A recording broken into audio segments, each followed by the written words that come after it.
It's known as Cathedral City, the metropolis on the Rhine, or simply Köln.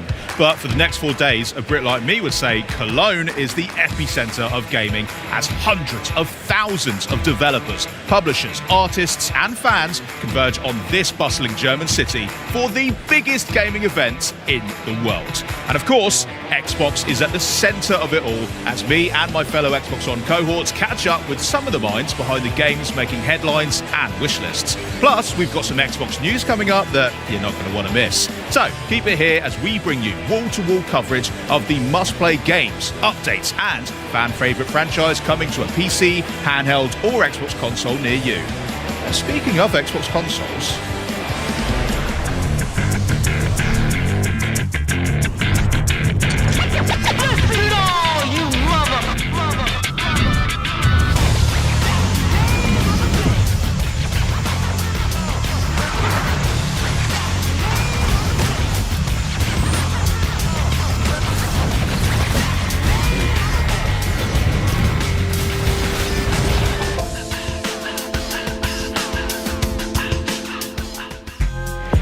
back at the Xbox Showcase in June, one of the many cool things that we unveiled was the Xbox 25th Anniversary Collection, with a translucent green Xbox Series X and Xbox wireless controller. And this limited edition collection celebrates 25 years of Xbox. Time flies. But since then, I think it's fair to say that fans have been eager to learn how to get their hands on these. And today, we're excited to share more and also give you a closer look at what makes this collection so special. And joining me now are Scott Van Vliet, our Xbox Chief Technology Officer, and Carl Ledbetter, Head of Design for Xbox Devices. Welcome, guys. Welcome to Gamescom. Henry, thank you for having us here, man. Yeah, thank you. Absolutely, it's my pleasure. And Scott, in particular, welcome to Xbox, because you only just joined us a few months ago as our first ever CTO. Why don't you break down for us, what does a CTO actually do? Yeah, well, first, I've been a fan of Xbox since day one. Owned the original console, was an early beta tester of Xbox Live in 2002, and spent many hours getting kudos inside of Project Auto Racing, getting my butt kicked and getting pwned in campaign or Combat Evolved, and playing games like Hunter: The Reckoning and all other types of games like Morrowind and others that spent countless hours playing on this device. So to be here as a CTO of Xbox is just an incredible honor and an incredible opportunity. Now, in that role, I'm really a maker, if you think about it. I started my career as a software engineer and a builder of devices. But really, I'm focused on making and building great experiences for our players. And so that includes building the hardware that Xbox produces, as well as the software that runs on our devices, the developer ecosystem and the platforms that developers use to publish their games and their technology on our platform. So really kind of the end-to-end system that helps bring value to players. Amazing. Yeah, so very much a connective kind of tissue that helps all the teams communicate with each other and just deliver great games on great devices for everyone. That's right. Awesome. Carl, you've been here a little bit longer, right? I've been here a little while, yes. Yeah. You come with the furniture now, I think. Yeah, I think I need my own anniversary edition. But I will say one of the things that, having been at Xbox since the beginning, like one of the first products I worked on was the design of the controller S. And this was in response to the Duke. The Duke is awesome. I know many of you out there love the Duke. It's very endearing. I got big hands. It's perfect for me. Bingo. So the first challenge we had was how do we get the controller to fit in more hands? So the response to that was designing the controller S. That's where I started. I really love the fact that, because I remember when there was more deep dives on the Series X and S wireless controllers, that a lot was made of how much data was captured just to make sure that it fit even more hands. So the fact that that's like a through thread since the beginning of Xbox is really cool to see, and something that's continually iterated on. That's awesome. Well, before we dive in and learn a bit more about this incredible collection, Scott, you've got something you wanted to share? I do, Henry, and I'm really excited to share that starting tomorrow, our fans will be able to pre-order the 25th Anniversary Collection of our device. Amazing. Let's go. Okay. Yeah, very nice. Awesome. Very nice. Right. But there's one more. There's a little bit additional details there. Yeah. In addition to the pre-order tomorrow, some of our most loyal fans would have already received an email this morning with early access to pre-order starting today. No way. Where was my email? Yeah, you should check. Oh, okay. Later. We'll do that later. That's amazing news. So check your emails as well at home. Maybe you're one of the lucky ones, but if not, check back with us tomorrow, and you can get your own one of these. Which, yeah, I'm gonna have to do that. Is there anything else as well that is particularly exciting about this collection for people that are pre-ordering? There's one more fact to share. In addition to the console and the controller being included in the collection, pre-orders will include a copy of Halo Campaign Evolved in the box. Yes, back where it all began. I mean, I love Halo. I love the controller too. Is it possible for someone to be able to purchase just the controller on its own? Absolutely. Again, starting today, customers and our players can choose to pre-order that device, the 25th anniversary special edition controller, starting today. Nice. I think I will have to, because I want a second one to go along with the console itself. Unbelievable. Okay, everybody clear your calendars for tomorrow to get your pre-orders locked in. You don't want to miss it. But why don't we talk a bit more about this just stunning hardware. Like, well done, guys, by the way. First, Scott, why don't you tell me a little bit about what were the inspirations behind the anniversary collection? Well, there's a lot that went into designing this box, and actually, I'll hand it over to Carl, the team who actually worked on it and built it. All right, thanks, Scott. So we put our heart and soul into this design. I mean, going back 25 years, it's a pretty special moment. We wanted to create a product that was reflective of the journey we've been on with players over the past 2.5 decades. And so we started with the material. So the Xbox, the original Xbox limited edition console was in this exact same translucent green resin. And so we worked with the engineering team, we matched the resin, and we found a way to actually mold it on the console, the Series X25.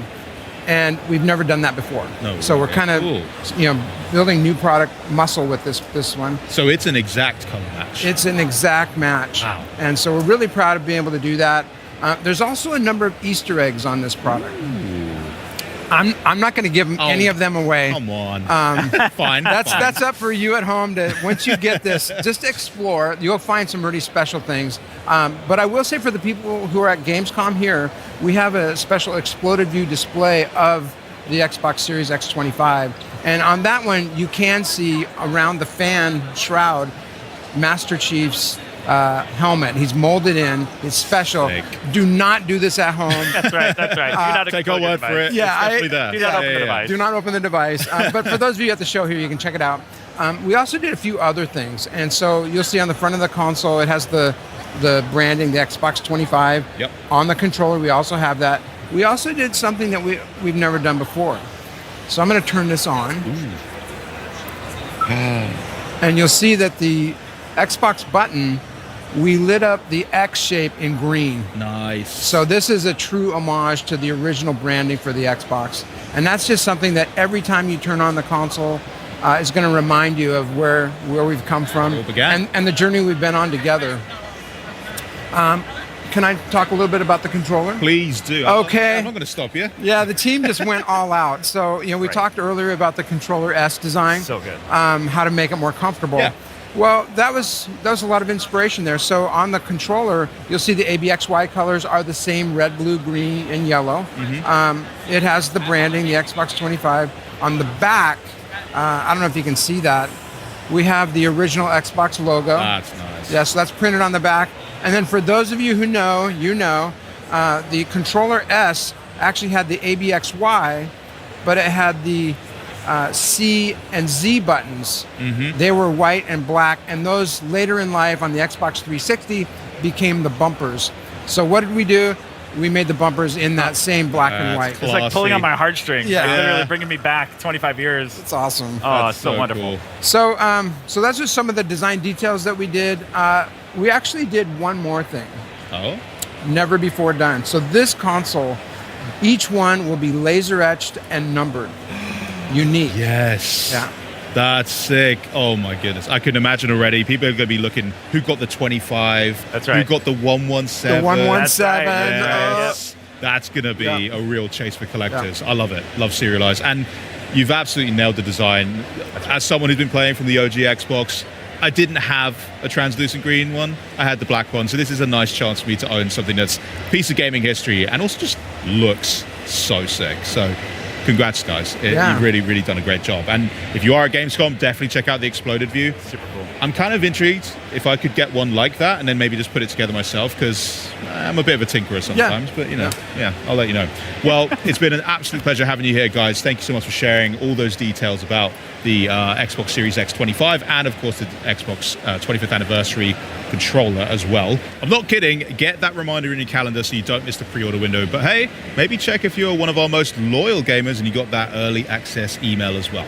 But coming up, the Crazy Taxi World Tour continues with a jaunt through Germany unlike any other. But then we swap the pickaxe for a sword with an all-new game demo for Minecraft Dungeons 2. But Minecraft Dungeons 2 isn't the only big game coming to Xbox, with Gears of War E-Day, NBA 2K27, Call of Duty Modern Warfare 4, and Grand Theft Auto 6 all on the way. Xbox is truly the best place to play. But first, you're a raccoon leading a gang of trash pandas in all-out mischief and mayhem. Yeah, it's our first world premiere of the day. Enjoy.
Germany, the land of enchantment.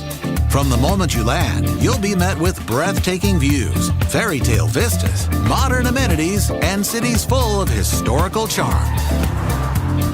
And there's no better way to explore this vibrant land than by car.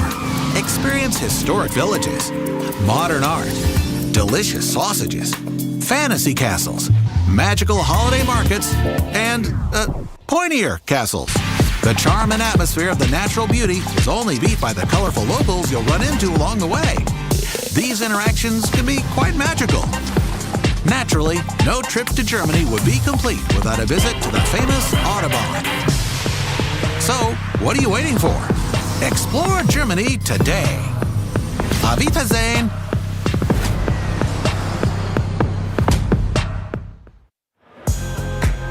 Welcome to the home of Minecraft Dungeons 2 at Gamescom, right here at the Xbox booth.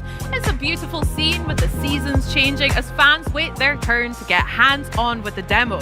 You can see the booth is celebrating the brand new dimension for Minecraft Dungeons 2 that was announced last week, known only as the gameplay, and there's no waiting in line for you. Charlie's got the controllers warmed up and ready for a live playthrough with 3 of the minds behind the game. Charlie, take it away. When it premiered back in 2020, Minecraft Dungeons was called the perfect introduction to dungeon crawlers for beginners and a breezy adventure for veterans, and a great couch co-op too. So here to bring us the next chapter in Minecraft Dungeons, please welcome Minecraft Dungeons 2 Creative Director Mons Olsen, Executive Producer Andreas Skoglund, and Production Director Nathan Rose. It's lovely to have you here, guys. Collectively, how are we doing? Thumbs up? Doing Great. so good. Thank Really you. good. Yeah. Thanks It's for great having to be us. here. Amazing. Right, so Mons, I'm going to come to you first, and I'm going to ask you potentially the most important question of the whole day, okay? what kind of game is Minecraft Dungeons 2, and how does it build upon the world of Minecraft? Okay, so Minecraft Dungeons 2 is an action RPG set in the world of Minecraft. You fight familiar enemies and new enemies. You collect lots of treasure, and you can do all of that together. So you play up to 4 players, either in couch co-op or online play, or just mix the two together. And co-op's a huge element of the It title, really right? is, Yeah, amazing. And we're seeing such amazing footage here that we've seen already, but one of the things I really want to dive into, because we have a live demo today, how very exciting, is the character customization, because this has evolved quite a bit since the previous title, right? Yeah. So we're seeing the new inventory here. There's a few things that we have done to it.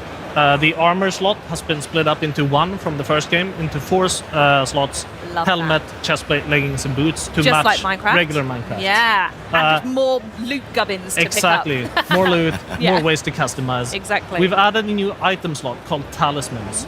And talismans give you passive bonuses that specialize you in a particular playstyle. So if you want to customize your playstyle, you equip these. You see that some of these have experience, so if you go up to one of the equipped ones, they level up with you. So as you play the game, okay. as you invest more time into it, these talismans upgrade and become stronger. And for example, there is the Tasty Bone, which gives you a wolf companion that fights alongside. Good, he's back. I'm very happy. And you can switch these in and out to match For the sure. playstyle, yeah? Yeah. I know that's a huge emphasis for you guys. Is, again, when you go in to choose a character, you choose the design of the character rather than a class type that you would Exactly. We have Yeah. this idea that you are what you wear. Oh, I love that, Mons. That's yeah. beautiful. So Nathan is going to go upgrade some of his loot at the blacksmith. Some of these have slightly lower item power, so if you just want to bring them up. Beef them up a bit. And at the blacksmith, you can also the gear spawns with random effects, and you can swap those out as you like. Okay. So you can spend this special currency called the Echo Shards to re-roll your effects that you have on your gear to specialize your character. So you can still grind for the legendary style, the look of the loot that you want, Sure. but then you can come back here and refine it with this additional currency. right, yeah. Wonderful. Okay. So what are we going for here? What are the options? I think we have a build that has a little bit of everything set up. Okay.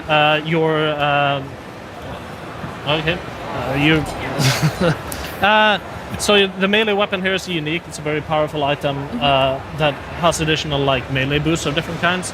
You have a set of feet that buff companions, so things Okay. like the wolf. Yeah. Do you want to go look at some enchantments, Nathan? Ooh, Yes. yes, definitely. So talk us through the enchantments. If there's anyone who hasn't played the first one, how does that work in the world of Minecraft and Minecraft Dungeons? Right.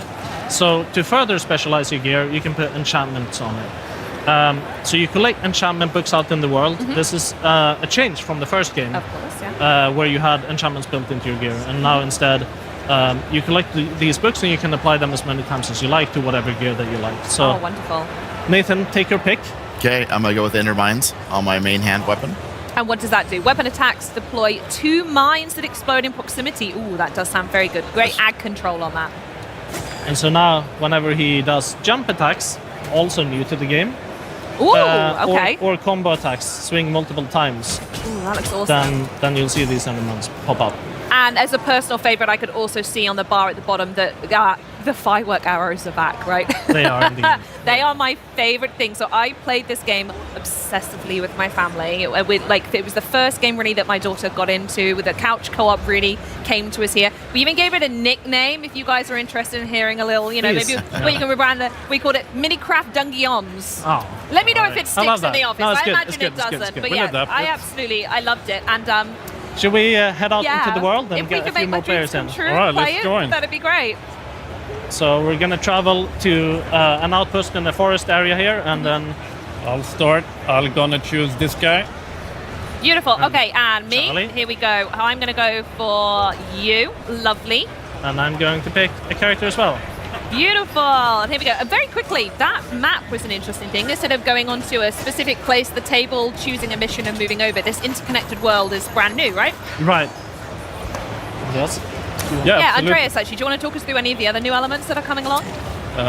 Sure. So what we did is that we took the original Dungeons 1 and we listened a lot to the community, what they loved about it, and we smacked the big old layer of freedom on top of it. Love that. So we want for Dungeons 2 that players have the freedom to play the game they want to. So Mons talked about, you are what you wear. So depending on how you equip, you can play the game you want to. Oh, my boots in the sea. I'll get that later. And also you Well, have find the freedom to explore. Because Okay. our world is a big interconnected world. So outside of the core quest line, you can do a lot of things in procedural generated dungeons and whatnot. And lastly, we also want dungeons to be, you have the freedom to play it with your friends the way you want to. So we put a lot of emphasis on building out our co-op feature set. Absolutely. I mean, you had such a huge community that came along. I'm going to nick that TNT, by the way. From the first game, millions and multi-millions of people played. So Many, what was many it like millions. to build upon that foundation when it came to the sequel? Well, the beautiful thing about working on a sequel is that you can listen into what the players loved about the original and use that as a guiding star when you build a game. So really, we wanted to tap into all of those things. Is there one feature in particular that fans were really, really sort of wanted the Mons most? mentioned it. We Oh, jumping dear. is a big one. I've got you. Someone But protect all in me. all, we Thank really you. want the game to be approachable for new players to the sub Minecraft genre here, but also have a lot of depth to returning players. We have actually the mini inventory that we could show off. The which mini is, inventory. Oh, look at that! So in Hold the on, what do I press to get that? the D-pad up The button. D-pad up. Yeah. So in the first game, you had to inventory management. You had to like take it one in at a time. turns. Yeah. And that was some feedback from the community that we really took to heart. Absolutely. Now we have this mini inventory so everyone can manage the gear at the same time. Oh, yeah, we would rock, paper, scissors in our house as to who got to go first to look through the loot after a fight. That's incredible. I love that. That's really good. We also have this guiding line. If you're ever lost in the world, you can just press Love that. the button here. and Really you know where to accessible. go. Yeah. So we're gonna go over to. Oh, you're hitting me with TNT. Oh, that was me. No. Okay. Oh, Well, that's Oh. another fan favorite. it's usually a Mons move.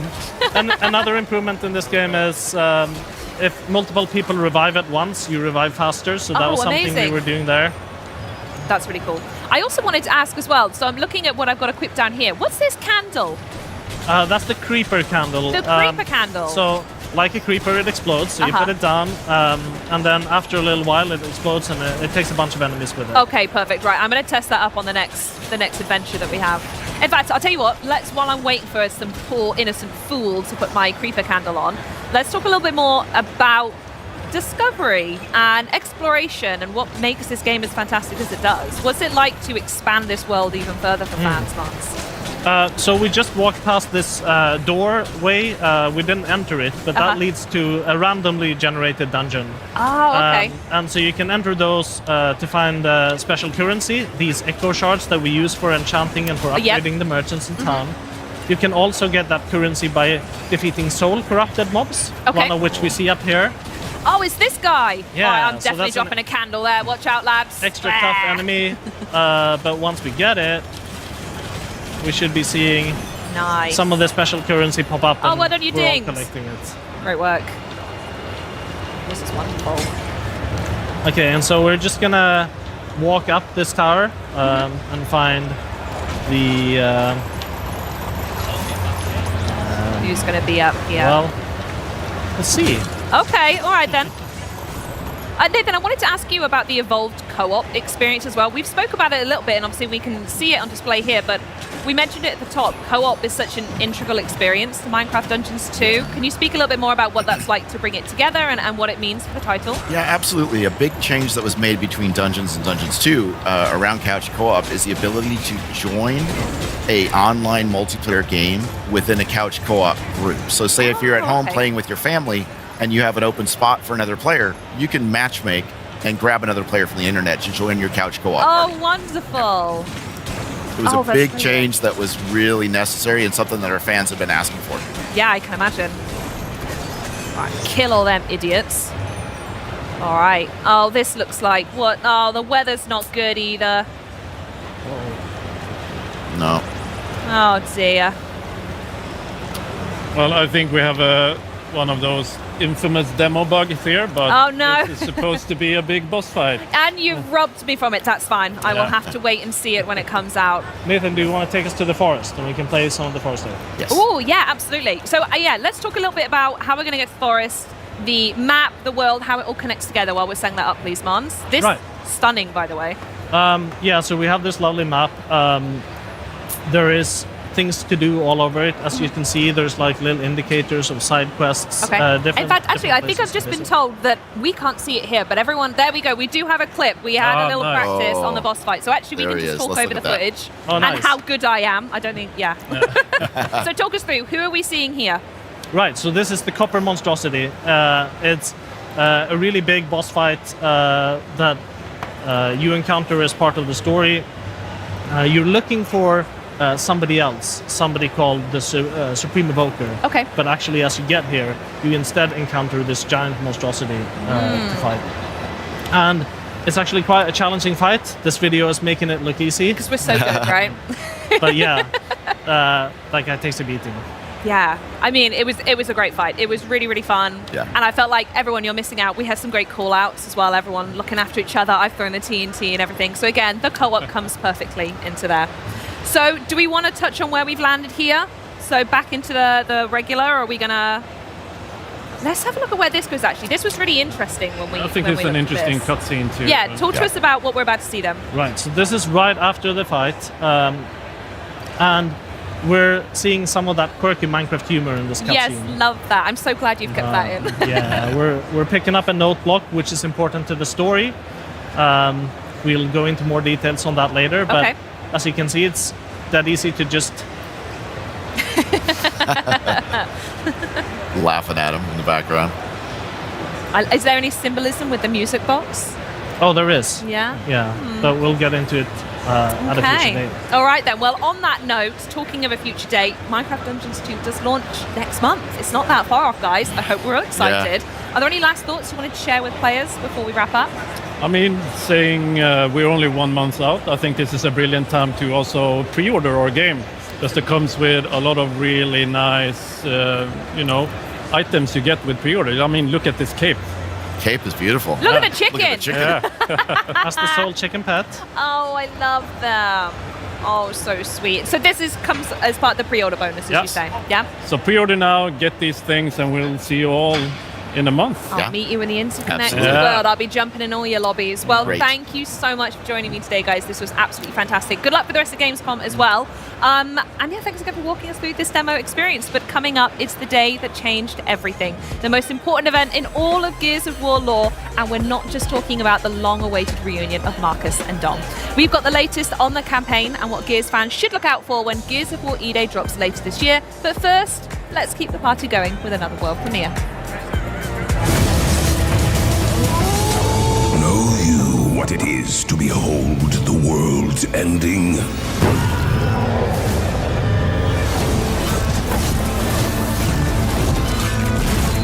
To know the hour, the blood, the flame?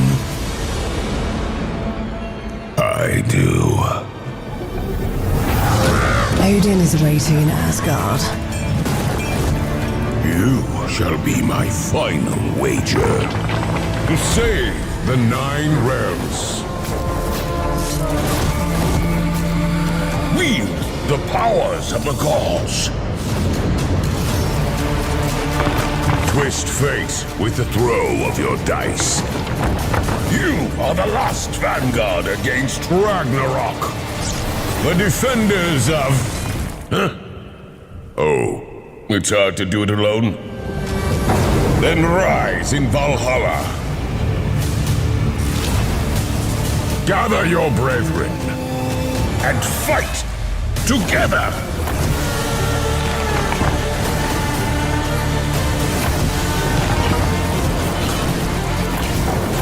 Show the spawn of Loki why you never fight against the gods.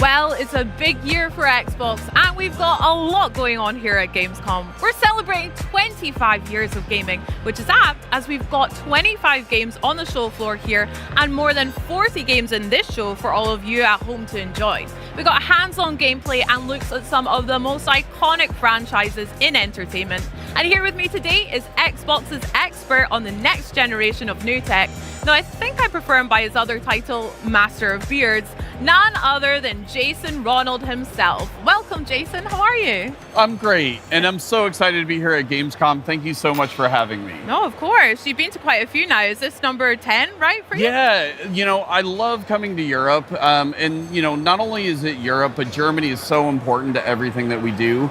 And so, it's, as you said, it's a really exciting year here for Gamescom, and we have so much going on. Last night at Opening Night Live, we showed a new set of footage for Gears of War, which I'm super excited to play in October. We announced our partnership with CD Projekt Red to bring The Witcher 3 to Battle.net. But ultimately, for me, the thing that makes Gamescom so special is just the fans and the community. This is what has made Xbox special. And just to be here in Germany, to celebrate with the community and all of these great creators, it's just such a great time to be at Xbox. You're so right. We've got a lot to celebrate tonight at FanFest as well. Looking forward to that. Exactly. FanFest is one of my favorite things to do. It started here in Cologne, and it's just going to be great to spend time with the fans tonight. 100%. Can't wait. Now, speaking of the fans and also the community, there's a lot of players that take obviously great pride in their gaming collection, especially here in Europe. We know that Xbox players have stacks of physical games. I like to organize mine alphabetically and have a couple of collector's edition, Doom Slayer and Master Chief looking down, guarding all my precious loot. Yep. But there has been a lot of conversation lately around ownership and also rights to the games that you buy. So Jason, what do you make of it all?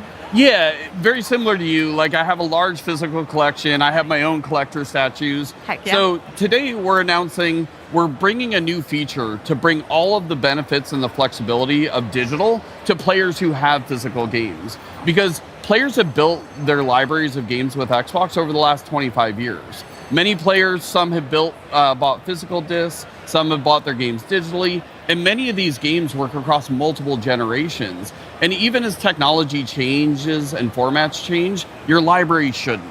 We have so many special memories tied into our libraries, the moments you've played with your friends, and we want to be able to bring those forward. And that's really about our commitment to game preservation. I mean, that sounds great. I really love the idea of your libraries moving forward with us, but can you maybe walk me through it a little bit? So again, I've got a physical game copy on my shelf at home. What do I actually do with it?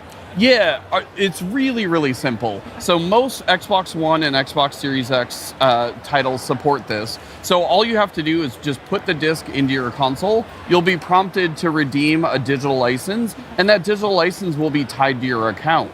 And so now you get all of the benefits of digital. So you don't have to put the disc into your console to play the game. If the game supports Xbox Play Anywhere, you can easily play it across multiple screens. And you can even do things like cloud streaming, which you never were able to do previously from a physical disc. Wow, I mean, that sounds sick and also really straightforward.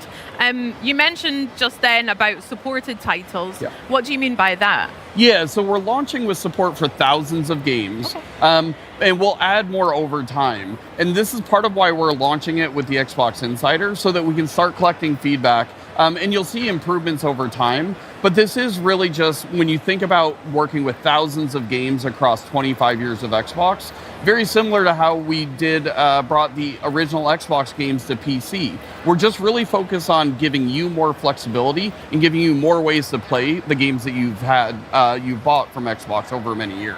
Awesome. Sounds like a lot of ways to play. And with this new feature, nothing's being taken away here, right? No, not at all. Your physical discs continue to work as they always have. You can display them with your collector's editions and just celebrate your collection.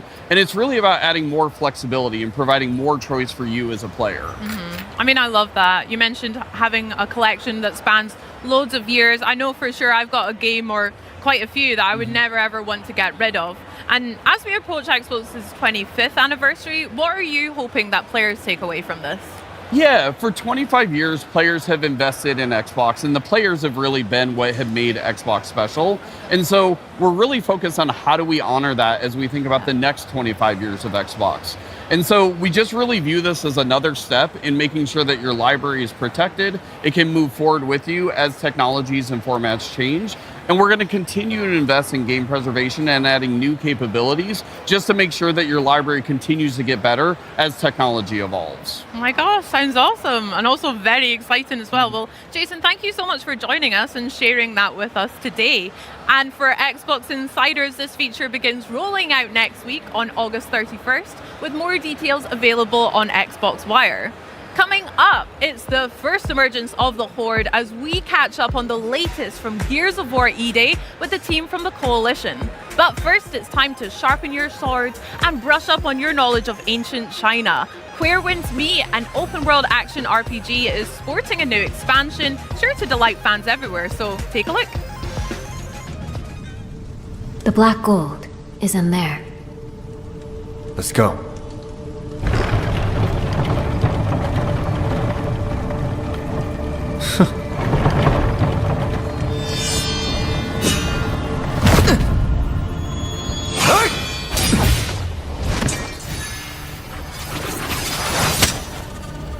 At last, I've got you.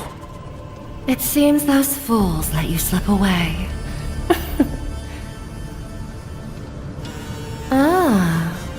Last time you had a drunk.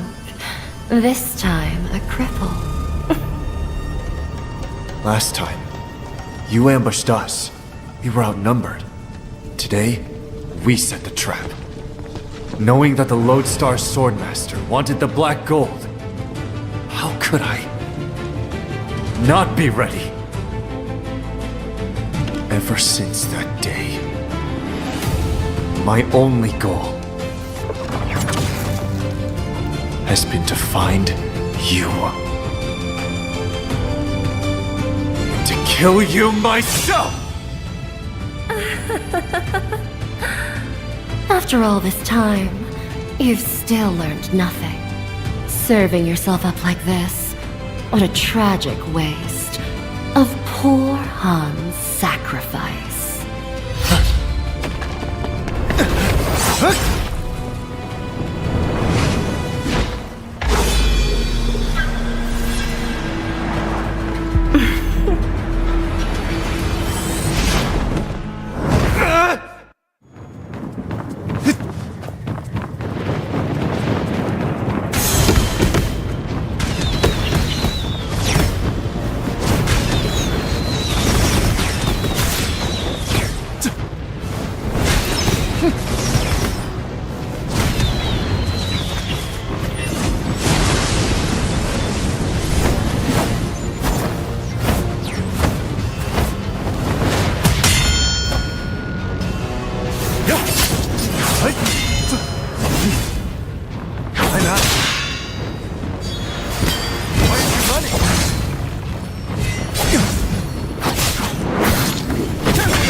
The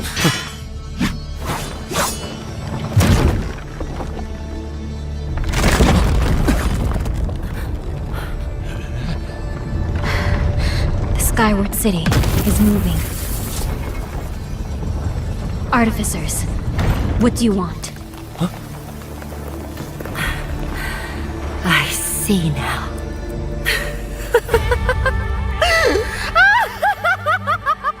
That old rat played me. Used me as a pawn. You won't get away!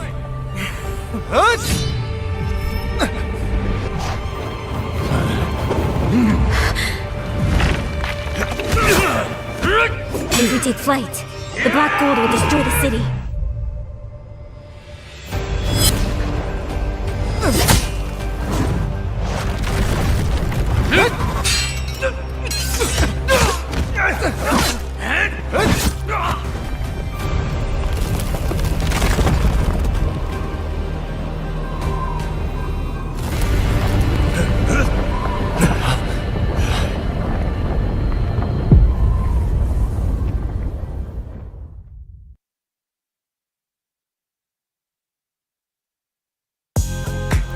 Gears of War fans have been eagerly anticipating Gears of War E-Day since it was announced in 2024. And here to chat a little bit about everything they've got going on at Gamescom this week, from the Coalition, please welcome Studio Creative Director Matt Searcy and Studio Art Director Arian Hambeck. Guys, welcome. Thanks for coming and joining us. Thank you. Our pleasure. Now, you obviously had Opening Night Live last night, had an incredible story trailer.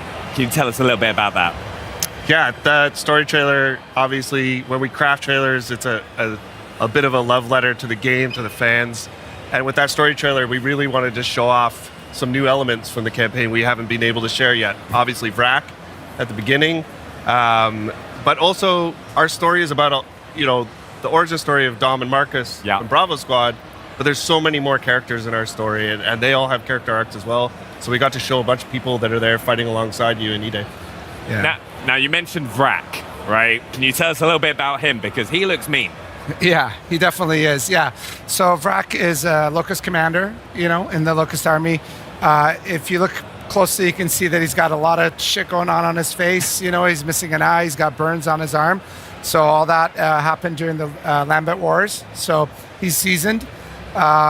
He has kind of a private army that follows him around called the Scorched Legion. Yep. So they're, into self-mutilation. There's lots of really dark, kind of nasty stuff that they do to themselves and to the citizens of Sarah. And I think overall, Vrak just represents, he's like the personification of the brutality and the actions that they do. They just want to kill everything they see, including the squad. Yeah, he, honestly, when he was just pouring that emulsion over people, I'm just there like, that's horrible. Yeah. But also, there's some of the weaponry and stuff that comes from that squad that's so fun to use. Absolutely, yeah.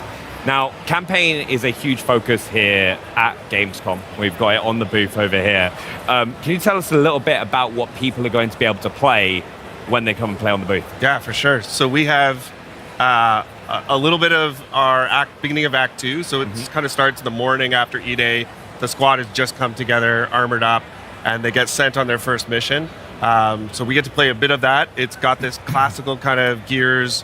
You're supporting another squad, going toe-to-toe with the Locust. And it's actually a subsection of the campaign preview that we just got to see get released online. A bunch of video and press coverage of that came out, which is a little bit larger. That goes a little bit past what we've got on the show floor, but everybody here gets to get their hands on it. They get to hang out with the squad and some fun new characters as well. I actually had a lot of fun this morning watching people like Shadows and Hollow who were playing early, and I was like, it looks so good.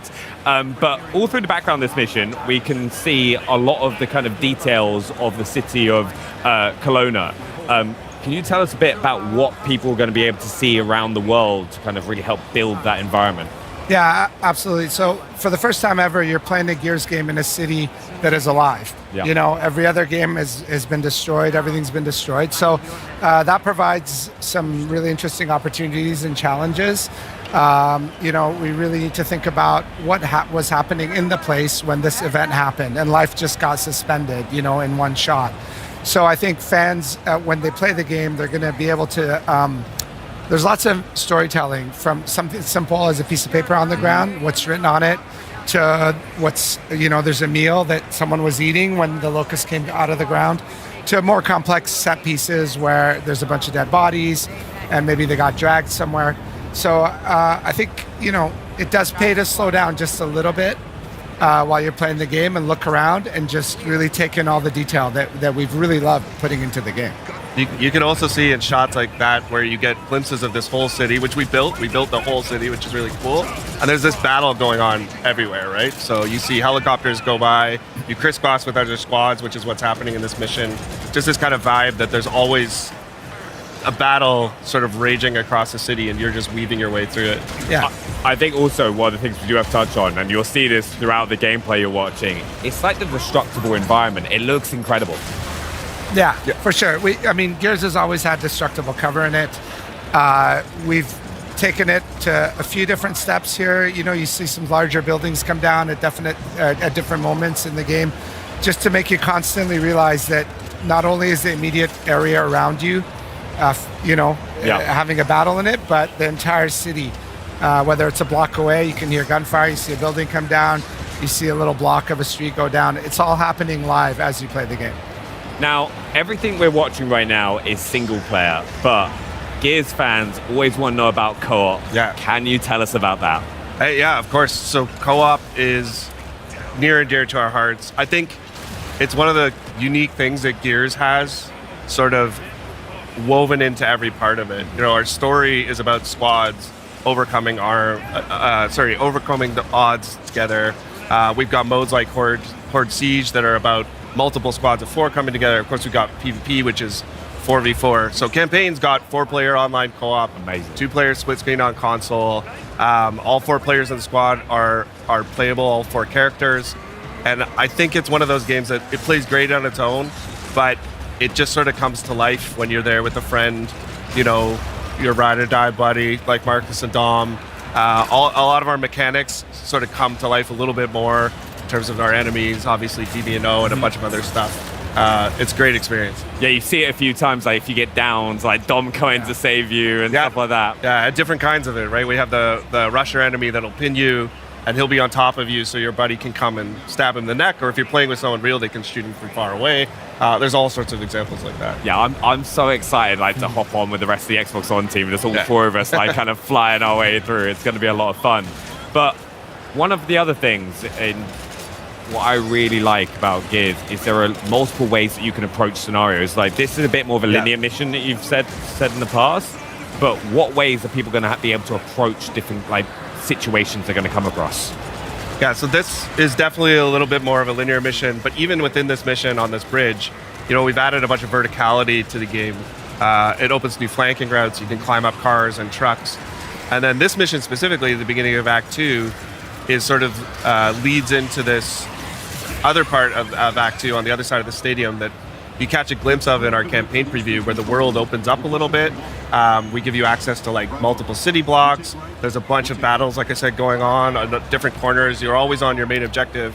And we also add some new mechanics to the campaign. So we have our weapon mod system that people got to see in Horde Siege, and that actually gets introduced as you play through the campaign. You get to find new mods and craft your own weapons and really invest in the gameplay sandbox. Yeah, now this is actually something I got really excited about when I was watching through the gameplay earlier as well, is what kind of mods are people going to be able to get their hands on, and how is that going to impact the weapons that they're using? Well, it's a variety of mods, and some of them do little tweaks to the weapons. They change the clip size or your range, so you can just tweak it to your preference, but some of them are full-on attachments, you can take a Nasher and slap a bayonet on it. Yeah, so it's been really fun exploring, when you use an attachment, some of them have visual representations on the gun, some of them don't, but you end up seeing people with different attachments. The guns can take a little bit more personality, and you start to understand how people like to play and what they like to do with their guns.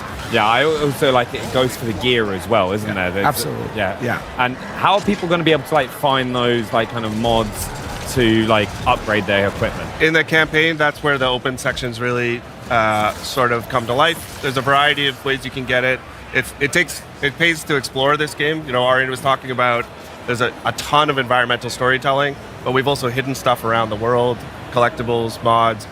We also have side objectives in some of our campaign missions where you can stop to help somebody optionally, another set of gears, some people that are trapped, and you get rewards for those as well. So it's really up to you. If you want to mainline it and do the main objectives, that's cool. You'll find some mods. If you want to fully explore the game, you'll find even more narrative tidbits. I'm really excited for that because you can just spend that extra time discovering the world if you want to. There's good surprises out there. I'm looking forward to finding them. Now, we've just had our first look at the Boomer, and he is way bigger than people maybe used to. Yeah, he's massive. There's actually a Boomer on the show floor here that people are taking pictures with, and you stand next to him.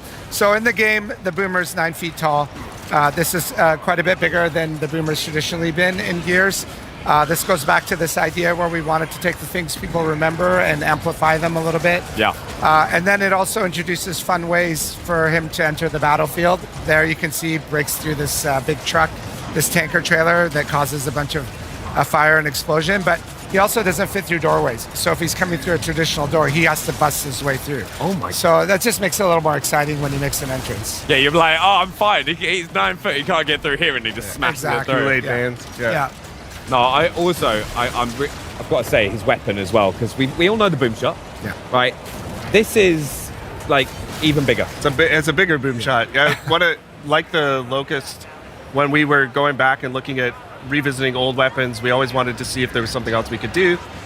So we've got like the prototype Lancer, we've got the heavy boom shot, means you're really committing to carrying a rocket launcher around instead of just something in your back. It's also opened up opportunities for us to add new weapons like the gut puncher, the cog grenade launcher. Yep. It's like a little more skill use than the boom shot. You could time where your grenades go. So everything kind of found a new place. And we got to make some cool variations of weapons people have seen before. I love the breach shot as well. I think that's like fan favorite. It's one of my favorite guns. It's such a super fun satisfying. And the active reloads is popping up on screen there. I just wanted to go through a couple things because there's two features, right? One, it's in a different place than some fans may know, but also bullets are appearing a little bit earlier. Yeah, we put the active reload down in the center screen. We found through our testing that, for a lot of people, some returning fans, especially new fans, they just use it way more. If you're an old fan and you like it up and where it was, and that's your muscle memory, 100%, there's a setting for that. But for some guns, we also have this per shell reload mechanic, like on the breach shot, the Nasher. It's really cool because you can still get your active if you go all the way and you wait for it. But if you need that extra shot to get out of a clutch situation, there's a wretch in your face or in PvP, a person right up on you, you can pop a load right into them as they come at you. Yeah, so it's just like a nice way you can kind of change based on the scenario you find yourself in. Yeah. And talking about scenarios you find yourself in, as we've been going through this level, you've kind of been walking into areas and there are like tons of kind of clues about things we may have missed or have happened in those areas before. Can you tell us a little bit about that? Yeah, so one of the main things that we try to impart is the brutality of this day. Emergence Day, 2/3 of the planet gets wiped out in one night. So if you kind of pay attention to the corpses a little bit, you'll see little storytelling things. The blood trails sometimes give you a glimpse of what has happened, the pose they're in. So there's a lot hidden in there to check out. No, I honestly, I'm so excited. A big thank you as well for you guys coming and joining us and taking us through Gears of War E-Day. What's one thing that you're most excited for fans, right, to see with Gears of War E-Day? We shared a little bit each time here. I'm really excited for people to experience the story. I think this is one of a great Gears story. It's all the classic vibes and some great new characters and some really emotional Gears moments tied in with all the brutality. I think people are going to love it. Yeah, honestly, thank you both for coming and joining us. I really, really appreciate that. Thank you. And now we are going to head over to Henry for more on Gears of War E-Day, the Gears of War E-Day experience that people have access to here on the Xbox booth. Well, welcome to the Gears of War E-Day here at Gamescom, where I've actually got artist Luke Priest with me to discuss the incredible eye candy is on display behind us. And thanks so much for joining us, Luke. Thanks for having me, man. Welcome to Gamescom. It's your first time here as well, isn't it? It is, yeah, it's really cool. It's a pretty special way to kick things off then, with Yeah, definitely. Why don't you tell people at home what it is that you do? Yeah, so I'm an illustrator. I'm based in the United Kingdom. I've been working with the Coalition for many years now on all things Gears of War. Obviously, more recently, E-Day. that's kind of what I do. And this project in particular is pretty special. So Yes. let's talk a bit about that, because I can see that we've also got Gibson involved. Yeah, so yeah. that's pretty cool. Talk to us a bit about this partnership. Yeah, so we partnered with Gibson Guitars. They're amazing people at Gibson. And they sent us like these guitars. Well, they turned up and they were like from the factory, so they didn't have the art on, and then my job was Wow. to paint this artwork onto the guitars. So. And if you don't know at home, these are particularly tasty guitars that Gibson have sent you, because we've Yeah. got the SG over here, the Les Paul. These are Yeah. like iconic guitar very, silhouettes. very iconic, yeah. Amazing. Can you tell us a bit then about the design? So what inspired you to really lay down this artwork on top sure. of these guitars? So what we wanted to do, we wanted to tap into the pillars in Gears, like so the core pillars. So obviously with the Marcus guitar, we tapped into brutality. So that's like feels quite violent and kind of visceral, and like almost like very kind of, like we tried to kind of cater it to the shape of the guitar as well. So like you can see like the blood splatter kind of flows across the guitar. You've got the kind of spinning. Yeah, that saw blade just fits right in. And the cog, obviously, which ties it to Gears. And then we've got the skull, which is kind of like shattered, so that adds that kind of violent, brutal feel. And then, obviously, moving over to the SG, we've got, this is like leaning into Dom. So this is tapping into the kind of pathos pillar. Okay. Which is like sort of more like kind of sad vibes and... so it's just like, and then we've got the angel wings, which is like the nod to kind of like the kind of Maria tattoo, and then that kind of flows to the shape of the SG. Yeah, it really like fits and forms into the horns there, which is such a nice detail. I mean, how long was this project end to end? Each guitar probably took about 40 hours from start to finish, so everything's obviously hand painted. In my studio at home. And honestly, like, it was just such an honor to work on this stuff. Like Gibson, like super iconic. I play guitar myself. I do a lot of work in the music industry as well anyway, so it like just ties in really nicely with that. So nice. Amazing.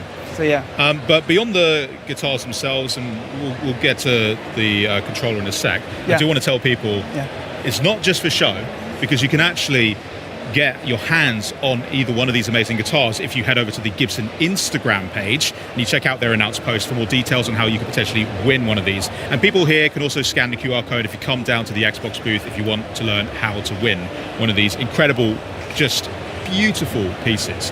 You have brought something else along for us, because there is something else going on in the middle there. So what? Oh, you've got another one. Yeah, nice. So yes, this is a controller that I worked on. So I worked with the Xbox Design Lab on this. This is fully customizable as well. Sick. So you can like switch out the buttons and the sticks and stuff and make it your own. And this is tapping again into the brutality pillar. Yeah, I'm getting that brutality vibe so it's straight the vibe, away. And it's just try to make it feel super iconic and just have that. There's like the lanterns in there, the skulls. It feels really violent and absolutely. Yeah, just taps into that kind of that vibe. So yeah, mate, I think you absolutely killed it with these designs. Thanks, man. So thanks so much for showing us. Thanks so much. And talking us through it as well. If you want to get your hands on your own one of the E-Day limited edition Xbox Design Lab controllers, you can grab those beginning September 30th. So check out xbox.com for more information on that. I will definitely be doing that. But thank you, Luke. I hope you have a great Gamescom. But there's there's quite a lot going on here, so we're going to have to pop off and see what else we've got going. So thank you. Come along with me, because the rest of the booth over here that we've got, this entire segment, you can see loads of people queuing up right now to go and actually play Gears of War E-Day. So E-Day has officially landed here in Cologne. This is particularly cool. We've got a custom PC built in partnership with NVIDIA GeForce RTX. We've got the nice COG logo there on the cooler. I mean, just looks unreal. So if you're in town, come and check everything out. And then what you're going to want to see, Benny was not kidding when he said the boomers are huge, but besides the boomers, we've got a couple of other buddies that we want to be talking to, because joining me in front of this incredible statue and one of the many photo ops that we have on the Xbox booth is Senior Product Manager at the Coalition, Noah Benish, and GeForce Evangelist, Jacob from NVIDIA, to chat with us about Gears on PC. So, hello guys. How's it going, welcome to Andy? Gamescom. Is this your first Gamescom, or are you veterans at this point? Second Gamescom for me. Second? For me, I don't know, probably third or fourth, maybe. Yeah. Okay. Maybe and more. Who's the guy you brought with us as well? Is he going to say anything? He can say something. You're kidding. He can say something. Would you like him to? We could do that, yeah, definitely. Yeah? Okay, yeah. We'll get to that in a Okay. sec. Now, we should talk shop, though, because Gears on PC is... Oh, someone's getting in. That's cool. That thing's really awesome. That is. I would Can love I to be take able that to, home? Yeah, I was going to say, I don't think it'll fit. I don't think it'll fit in your carry-on. We'll make it work. But yeah, tell me a little bit then about Gears on PC, because everyone here is checking out the game. Absolutely. We have Xbox players who are really excited. It's another console exclusive, but on PC, we've got some pretty cool features to talk about. So what exactly have you been working on that is exciting for PC players? Well, Henry, I think broadly the most important thing to know is that Gears of War E-Day is a game that is for PC players, built by PC players. So for us at the Coalition, at a bare minimum, that means supporting all the features you'd expect from a title like this, such as 32x9 and 21x9 ultra-wide support, including 21x9 cinematics in the campaign. Oh, nice. Extensive mouse and keyboard rebinding options, variable refresh rate, uncapped frames, and so much more that's hard to list off and mention here. Yeah. But beyond those sort of baseline features, we wanted to take the experience a little bit further for our PC players with advanced graphics technologies. And that's why last night we were so excited to announce that in partnership with NVIDIA, we have integrated deeply mega geometry into our game. Mega geometry. Okay, Yes. so I'm going to need you to run through what exactly we're talking about with that. Yeah, RTX Mega Geometry. I am super excited about RTX Mega Geometry. So Gears of War E-Day supports nanite, so you'll get really detailed environments, objects, and with RTX Mega Geometry, we can actually add ray tracing on all of the nanite geometry. So you'll get much better looking reflections, shadows, and I mean, it's just going to be way more immersive. You get 50 to 100 times the geometric detail with RTX Mega Geometry enabled. It's pretty amazing. That is intense. So, just to break it down, we've got geometry, shapes, Mega, pretty freaking sick. Yeah. Okay, cool. Everyone's on board now. Great. Well, thank you so much for chatting to me, guys, about everything here. Of course, that's not just what's going on here, because in the actual play area, people can check that out too, right? Absolutely. I mean, better than talking about these features is experiencing them for yourself. So you and everyone else here at Gamescom can enjoy our first public hands-on of Campaign inside the booth behind me. We've got 20 stations, all of them PCs, all powered by the GeForce RTX 5080 that have been built by our friends at Alternate. So if you're here at Gamescom, please come check out the Campaign. Yeah, you know what to do now, guys. Yeah, thank you so much, guys. I'm probably going to head in there shortly after this. We can hook up with the line. There's a bit of a big queue, though. Yeah, but I might go in. I know a guy. Yeah. Oh, thanks. Nice. All right. Well, for a deeper look at that technology that is powering E-Day on PC, why don't you check out this exclusive behind-the-scenes ViDoc from the Coalition and NVIDIA. Check it out.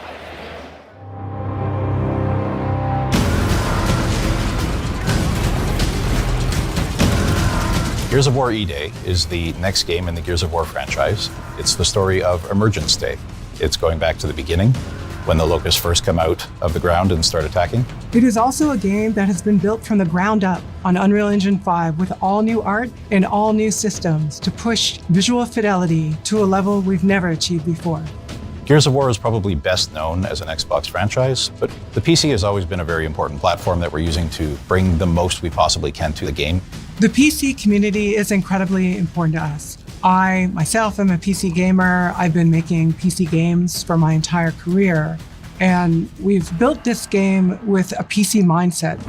We're trying to push a lot of technology, high detail geometry, heavily using nanite and lumen. We're going to be one of the first titles to use mega lights. Gears of War supports hardware, ray trace, lighting, shadows, and reflections. This shows up in so many different ways. A great example is our pay and save. This is an environment that has TVs that have dynamic lighting coming off them and bouncing off the scene. There's a lot of dynamic elements to the game. I think one of my favorite things is tickers, watching them run through the level. You have this little glowing creature casting dynamic shadows all over the world, casting real-time global illumination, but don't watch them too long, they'll blow up on you. It's really noticeable on the muzzle flashes on our guns as you get this burst of flashing light and all the shadows that get cast off it. And we can have dynamic lights that sort of flicker. You can build this sense of tension and use lighting as a tool for visual storytelling and gameplay that we haven't been able to do before. Real-time reflections is something that's very cool for us. We have some really cool elements in the game that are nice and shiny. As you shoot glass and see real-time ray-traced reflections and translucency, all of that is dynamic in real time, which of course you wouldn't have with traditional baked lighting techniques. All in all, ray trace lighting brings the dark, gritty vibe that we want to life in the game and really adds a level of realism and cohesiveness that's never been possible for us before. And on our ultra spec or our ludicrous spec PC settings, we push ray tracing even farther with higher ray trace samples, more rays, but also RTX mega geometry. We're going to be the first Unreal Engine title to show RTX mega geometry in our game. This is really exciting because we're a very nanite-heavy title, but there's always been a bit of a discrepancy between what's available for us to happen at raster and what's available for us to happen when we're ray tracing. Mega geometry allows us to use the same level of detail that we're using for nanite as our ray tracing basis. It pushes the visual ray trace scene to a higher level than we can achieve with Unreal Engine's technologies out of the box. You see some of the examples of foliage or shadow detail that is just crisper and has more fine detail in that shadow. You definitely get a lot more detail in a lot of the rock surfaces. They look just a lot sharper and a lot more correct. And as well, things like barbed wire, things that were just not possible to represent with the amount of triangles that we had available to us, all of a sudden look really nice. Our environments are incredibly dense. We have 100 times the geometric detail in our game than anywhere else. And being able to work with NVIDIA and bring mega geometry to this game really is going to show what games are going to look like in the future. DLSS and other super sampling techniques really allow us as a developer to perform more advanced graphics techniques that just wouldn't be possible to do if we were working at full resolution. It's something that allows you to take a lower res image and then using machine learning is able to upsample that to a larger image without really sacrificing the quality. We also support dynamic multi-frame generation, allowing you to push to the highest frame rates possible. And it's so important that we tie this with Reflex. Reflex lowers latency and improves the responsiveness of our game. It's something we think is very important, especially in a multiplayer environment. We're a very competitive game. You want to make sure that you have your enemy in focus and your reticle over them at all times. We want a nice, smooth frame rate, and we want that ultra-responsive input latency. Customization is a huge part of why I play games on PC, and it's part of what we wanted to make sure we're delivering for E-Day players. If they care about HDR, if they care about frame rate versus resolution, we want all of that choice available for players. I'm an ultra-wide player. I have really pushed the team to make sure that we are showing up strongly there. We have full support for native 21:9, gameplay up to 32:9, and all of our cinematics are also real-time and are rendered in ultra-wide. Our benchmark is something that's very important to us. It was something that has always been used by reviewers for years after we ship, and it's something we hope will be that way again. This is a very technically ambitious title, and I think we're going to push hardware for years to come. We've always built our games to showcase the latest technology and push what is possible in gaming. And working with NVIDIA, who share the same philosophy with us, we've been able to bring features like ray trace lighting, RTX mega geometry, DLSS, Reflex. For players, this means delivering an experience that feels like they're playing a movie with the real-time performance that you expect in a high-end game.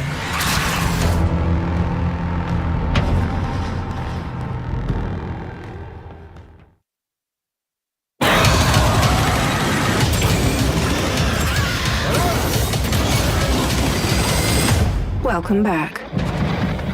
All suit systems are nominal. Atmospheric interference is causing data transmission issues. Proceed with mission.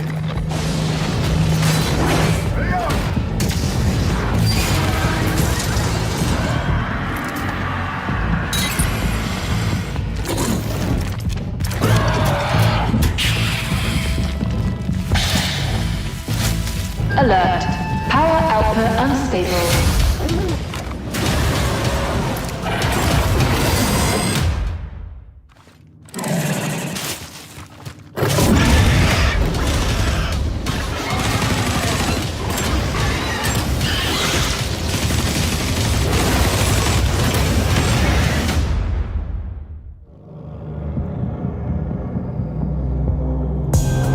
I love it when the title of a game so purely matches the gameplay, and here to break down what we just saw and give us an exclusive first look at what fans can expect in-game for Alien Deathstorm, please welcome Rebellion's Head of Design, Ben Fisher.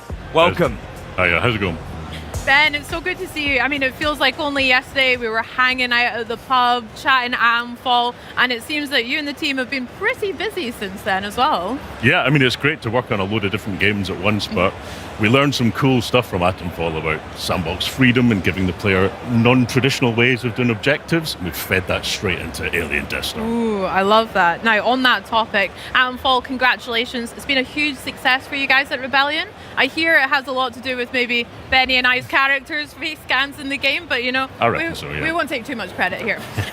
You mentioned there about applying that into Alien Deathstorm. Can you break that down a little bit? What from the project have you brought over? What design elements can we look forward to? So the main thing is that for all Rebellion games, we value giving the player a clear objective and then sandbox freedom and how to achieve it.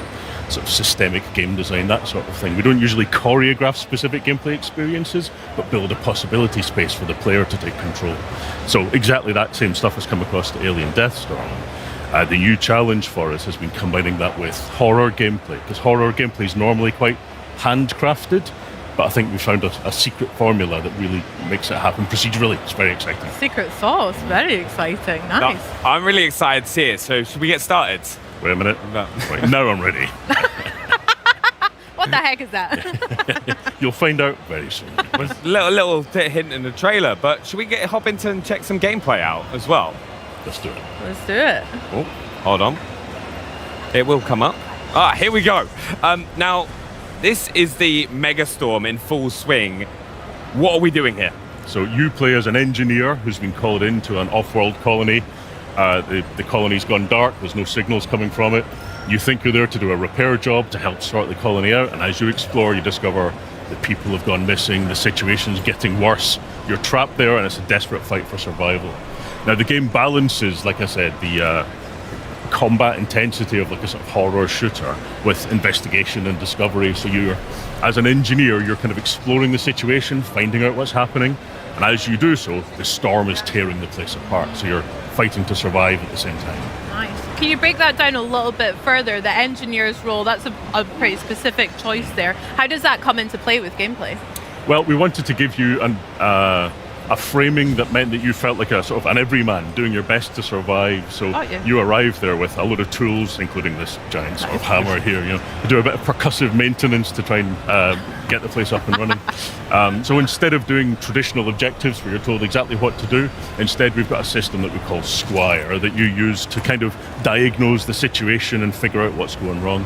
So what we can see here is the player exploring around, testing out the locations, trying to see what's happening and trying to piece together in their head how to tackle the situation in front of them. So this is a nuclear reactor that's in the early stages of meltdown, and they're going to try and diagnose what's wrong and try and fix it. So the player has to be observant, they have to engage with the environment, piece together clues that kind of frame them as a detective figuring out how to solve this stuff. Very interesting. That just scared me. I was not expecting the ceiling to collapse. Well, good. But I was just having a look at the HUD, right? And like stuff is popping up on the HUD all the time. Can you tell us a bit about that and like what players can see on the screen? Sure. Well, we want to give you lots of anticipation before a fight kicks off, because as you're exploring, you know, you're making a load of noise, you're causing a load of mischief, and that's going to attract some attention. Yeah. So there's a tracker at the bottom of the screen that gives you pings of nearby movement. It'll get scrambled by radiation and things like that. So it's like a multi-purpose tool to help them explore and understand the situation. So combined with Squire as a way of doing objectives, it makes you feel like you're there to do a job and you've got to like piece together and survive. And who's the voice that we keep hearing as well? Yeah, that's Squire. That's giving you little clues of what to do and how to explore, but never directly tells you exactly what to do. It's kind of like having Clippy in your pocket. You know? I'm a big fan of the naming Squire. That's very fitting. How many iterations did you guys have to go through for that name? Well, we always like to give things a kind of uniquely British twist, a uniquely British flavour to it, and it feels like a nice little like friendly friend in your pocket kind of thing. So it seemed like a natural fit. Squire. Exactly that, yeah. Awesome. Now, in the footage as well, I can hear some of the music making that tension a bit more buildable, and you mentioned some horror scenarios too. How can fans of horror games expect Alien Deathstorm to fit into their spooks and scares like Benny did with from Rebellion? Well, I think this is one of the most exciting parts of the game because the jump scare that got you there might not happen for another player. Oh. It's all tuned around the player's exploration, the player's experiences. So, as you're making a lot of noise and you're exploring, you might be attracting unwanted attention. You get an ID different for every single player. So it doesn't matter how many times you've gone through it before, you might never be prepared for what's about to happen. Exactly that. That's class. Now, looking at the objective as well, right? Right now, we're trying to repair and restore power to the reactor, right? What else is around him? What other kind of resource or enemies are we keeping an eye out for? Because in the trailer we saw a lot, and right on cue. Yeah. So the player here has been poking around, attracting attention, and that's spawned some enemies because they heard the sound and they came to take out the player. Yeah. So there's a balance, there's a tension between scavenging for resources and trying to understand the situation, but you're going to be attracting attention to yourself, so that the fight might get worse. Is that risk versus reward all the time? You're like, actually, do I have enough, or should I just go straight for the objective? Exactly that. Yeah. We saw a couple of different scary-looking guys there as well. Have they got different names? What kind of different enemy types can we expect? Yeah, so there is a range of aliens throughout the game. In this demo here, you'll see scuttlers there, you'll see other ones called soldiers, but there's a load more that sort of unlock over the course of the game. But as devs, we don't even know exactly what aliens will be and what encounters, because it's all procedural and dynamic. Wow, that's very exciting. And to defeat these aliens, right, we're gonna need weapons, just like what you've got on the desk. What weapons are players going to have in Alien Deathstorm? Yeah, so there's a good range of weapons. You'll only see, I think, 3 of them in this demo. And they're all very kind of grounded, real-world weapons, because we felt like that kind of that suit the tone, that kind of gritty, grounded sci-fi environment. So you'll see an SMG here, the shotgun, a pistol that's always got ammo. And you can upgrade and tailor the weapons to your personal playstyle. So as you explore, you might find things like a holographic sight to help you aim the gun, and you might choose that's your playstyle, you might prefer it. How does that actually work for weapons, the upgrade system in Alien Deathstorm? There's workbenches found throughout the game, and you sort of collect crafting materials as well, and blueprints for the various parts. Very good. Very fun. Do you have a favorite weapon that you want to talk about so far? I always love a shotgun. Nice. Can't go wrong with a shotgun. Can't go wrong there. So let's hop back into the world a bit, because Rebellion games have always had a great reputation for exploration, discovering and looking around for new attachments. How does Alien Deathstorm encourage players to venture off the beaten path, especially if you're going to be potentially running into more aliens for doing so? Yeah, well, we strongly believe in player freedom, and part of the fun of it is finding your route through the environment and choosing how to engage with it. So there is that risk reward, that balance of trying to find those resources and survive, but watching out for threats. So one of the ways that we tackle that is we try and make each environment you explore have a kind of internal logic to it.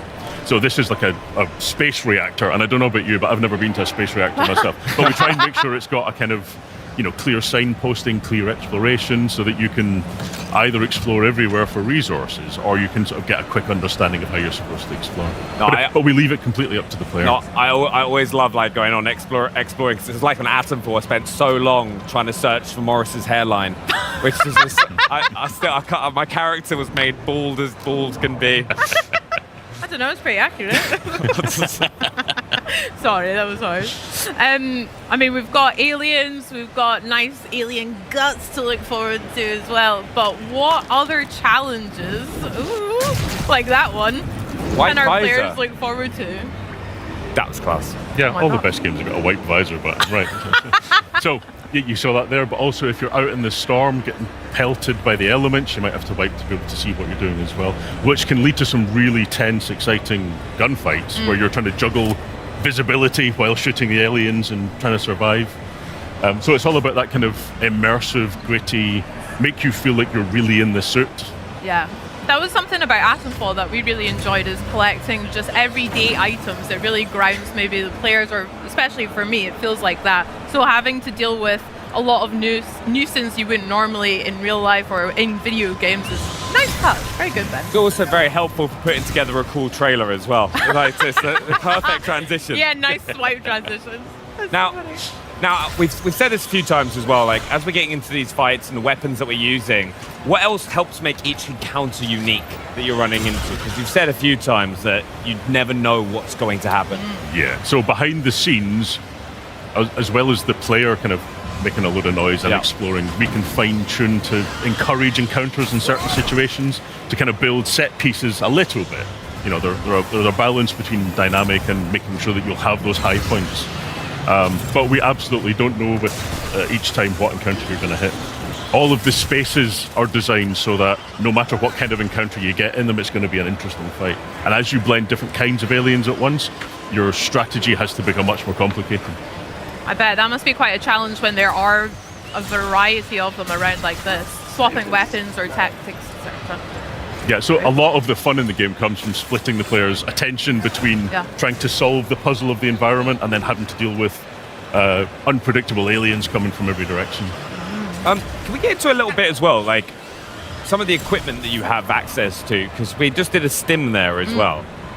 Yeah, so in this trailer here, you'll see stims and grenades as a couple of additional pieces of equipment you've got. There are more to come in the full game. You can also throw flares to light up the environment ahead of you. Nice. And like, kind of, what are kind of the, so right now, as we're kind of making our way through the level, what else should players be looking out for? Well, at this exact point in time, looking out for the alien that's jumping at the head. Okay, we've made it to the reactor as well, is that right? Very cool. So you never quite know when the fight's going to cool down, or if it's going to bloom back up and you're going to have to encounter more aliens, so you've really got to keep your wits about you. And in this space here, you can see that the tracker has, the scanner is noisy. Yeah. You know, so because you're near a reactor, it's messing with your equipment, so you lose a little bit of health. Yeah. So you're going to be unaware, like, exactly where aliens are going to be coming from. Also, with these big fights kicking off, what are some of the like most effective like tactics that players could like kind of use to get those situations? Because you obviously want to kind of thin the horde down at times, so you can then go back to like exploring the area. Yeah. So a lot of the time, like this encounter here, you can see that there's a fight has kicked off in this space, but the player can still do a runner if they choose to. So you've always got the opportunity to like reposition and choose a best place to defend yourself. And you hear the aliens coming with a lot of notice before they actually arrive, before they start climbing down the walls and piling out of the air vents. So you've got lots of time to choose a spot that you think's defensible. Doesn't always work. That's very smart. Oh. Well, that looked pretty busy there. With lots of enemies swarming us at once. You mentioned some tactics, but I don't know if I would maybe be up to it on my own. Would it be okay to ask Benny to give me a hand finishing those aliens off? Or well, one of the great things about all of the fights being dynamic is that if you play through with another player, you'll get a completely different experience again. Yeah, just Bex to just be making loads of noise, like attracting all the aliens, and then I'd be having to clean up. It's a disaster. That's crazy. Egregious. We'll see how that goes, I bet. It'll happen on stream. Ben, thank you so much for sharing that with us. It was always a pleasure as well. Yeah, and remember, Alien Deathstorm drops spring 2027 as well for players. Lots to look forward to. Yeah. Well, enjoy Gamescom, Ben. And for us here, this year marks 25 years of Xbox. And for many of us who have been playing since the beginning, it's a special moment. For me personally, my first ever console was the OG Xbox that I got for Christmas. Back in 2003, I had Kung Fu Chaos, Project Gotham Racing, and Rayman 3. But playing Xbox games has actually helped me cultivate a whole bunch of my interests outside of gaming. The fact I was really obsessed with SSX3, the snowboarding game. That was class. So much so that I took up snowboarding in real life. So I'm very happy to be here celebrating 25 years too. I did that as well and then went face first into a hut. It was a disaster. But as we celebrate the last 25 years, we can also look forward to what is to come. Like the world premieres announced today, Chosen by Odin and Dumpster Gang. Plus, with the biggest games coming to Xbox like Minecraft Dungeons 2, Gears of War E-Day, Fable, EA Sports FC 27, NBA 2K 27, Call of Duty Modern Warfare 4, and Grand Theft Auto 6. No matter where or how you game, the best place to play is Xbox. Now, to a throwback making a comeback. This next game is sure to make fans of Persona 4 smile wide. We've got a brand new story trailer as well as a deeper look at what fans can expect when the revival of this epic franchise drops next year. So take a look. So, are you getting used to it out here? There isn't much to do compared to the big city, but there is that certain something you can't get anywhere else. Bring you more details about the incident in Inaba, the small town shrouded in fog and mystery. The nicest thing about this town has been the peace and quiet, and now we're gonna be the center of attention. Police are treating this as part of a serial murder case. You ever heard of the Midnight Channel? On a rainy night, you look into a TV that's turned off. When the clock strikes 12, someone else will appear on screen. Really? An urban legend. Not even a kid would believe something that stupid. The time has come to open thine eyes. Call upon power within. So, no.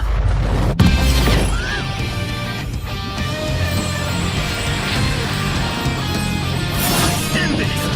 It's here! Go!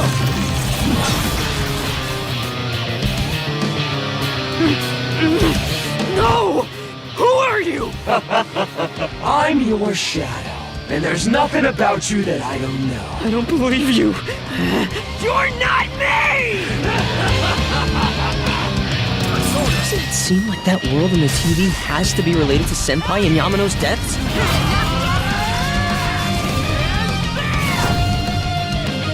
Are you saying people who appear on the TV die? Whatever's going on here, we're getting to the bottom of it.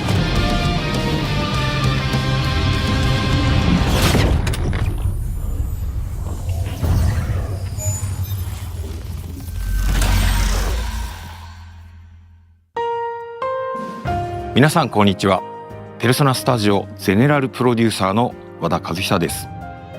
先ほどご覧いただいたストーリートレーラーではペルソナ4リバイバルの新たな姿をご紹介しました。本作は静かな地方都市を舞台に連続殺人事件とそこで次第に明らかになっていく隠された真実を追い求める物語です。しかしペルソナ4は単に事件の真相を追うだけの作品ではありません。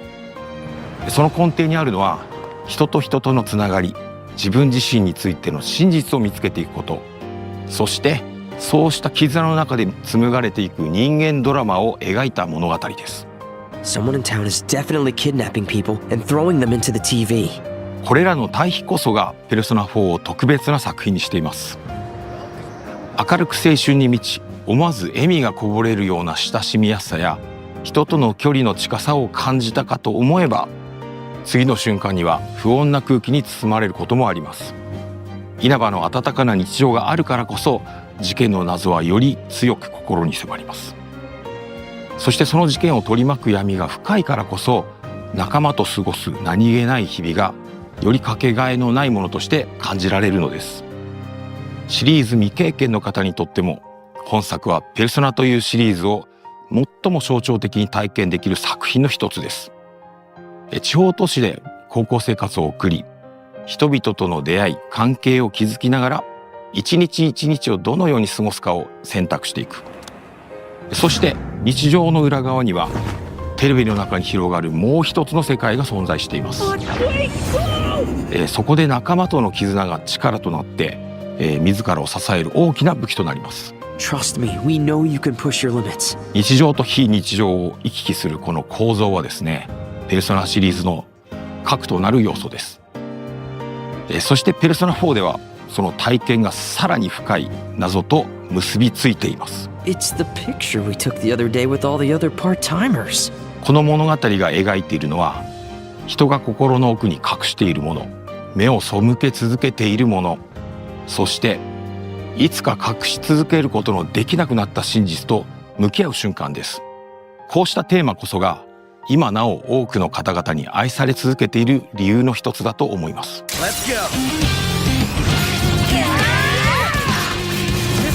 ペルソナ4リバイバルの開発を始めるにあたって私たちが最も大切にしたことの一つは、オリジナル版で多くの方が感じてくれたあの空気感を守ることでした。静かな田舎町稲葉の佇まい、仲間たちとの何気ない会話が紡ぐ穏やかな日常、そして少しずつ真相へ迫っていくミステリーらしい緊張感、そうした要素こそがペルソナ4の核となるものです。だからこそ私たちはその魅力の本質を大切に受け継ぎながら、現代の技術や表現によって当時感じていただいた体験をもう一度味わっていただけるよう、一つ一つ丁寧に再構築しました。同時に本作は単なるリマスターではなく完全なリメイク作品です。リマスターがオリジナルの魅力をそのまま現代に届けるものだとすれば、リメイクはその魅力を受け継ぎながら現代のプレイヤーにふさわしい体験として新たに蘇らせるものと言えるでしょう。私たちが目指したのはペルソナ4ならではの魅力を大切に守りながら、現代のペルソナシリーズが持つ表現力や遊びやすさによって本作を新たに蘇らせることでした。そのため、ゲームプレイそのものも現代のプレイヤーに合わせて進化させています。ユーザーインターフェースの改善やバトルテンポの最適化、ダンジョン探索の快適性向上など、ゲーム全体をよりスムーズで遊びやすいものへと磨き上げました。初めて稲葉を訪れる人にも、久しぶりにこの街へ帰ってくる人にも、自然とこの世界に引き込まれるような体験をお届けしたいと考えています。またキャラクター表現にも徹底的にこだわりました。ペルソナ4においてドラマチックなシーンだけでなく、仲間たちと過ごす何気ない日常も非常に重要な要素。仲間同士のたわいない会話、少し気まずさを感じるやり取り、そして突然訪れる緊張や恐怖、そうしたさまざまな感情の移り変わりをより自然に、より身近に感じていただけるよう一つ一つ丁寧に表現しています。 Are you sure about this? I don't know. All we can do is trust our instincts at this point. さらにカメラワークや演出にも細かな調整を加え、何気ない日常のワンシーンであっても登場人物たちの感情がより豊かに伝わるように磨き上げました。ペルソナ4ならではの温かな人間ドラマを大切にしながら、キャラクターたちをこれまで以上に身近に感じていただける作品へと生まれ変わっています。 You're me, and I'm you. When you get down to it, all of this is me. ペルソナシリーズにおいて音楽は単なる BGM ではありません。作品の空気感を生み出し、物語を彩り、プレイヤーの皆さんの記憶に残るペルソナを語る上で欠かせない存在です。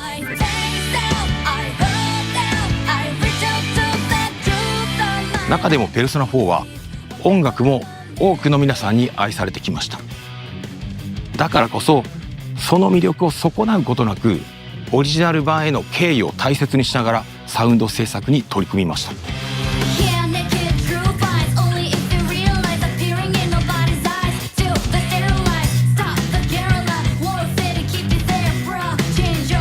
原作楽曲の魅力を受け継ぎながら、ボーカル曲やバトル曲をはじめ全楽曲を現代の表現に合わせて丁寧にリファインしています。さらに本作のために数多くの新曲も制作しました。懐かしさと新しさ、そのどちらも感じていただけるサウンドをお楽しみいただければと思います。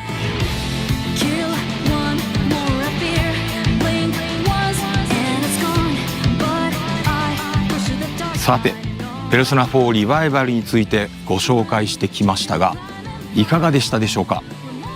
今後さらに多くの情報をお届けできることを我々ペルソナチーム一同楽しみにしています。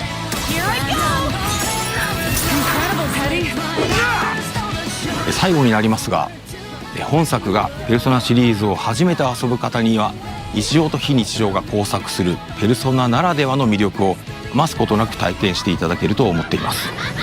そしてすでに稲葉市をよく知っている皆さんにも、知り尽くしていると思ってたこの街にですね、まだまだ新たな発見や驚きが待っていることを感じていただけるはずです。ぜひペルソナ4リバイバルで霧に隠されたその真実を確かめてみてください。Who's on air?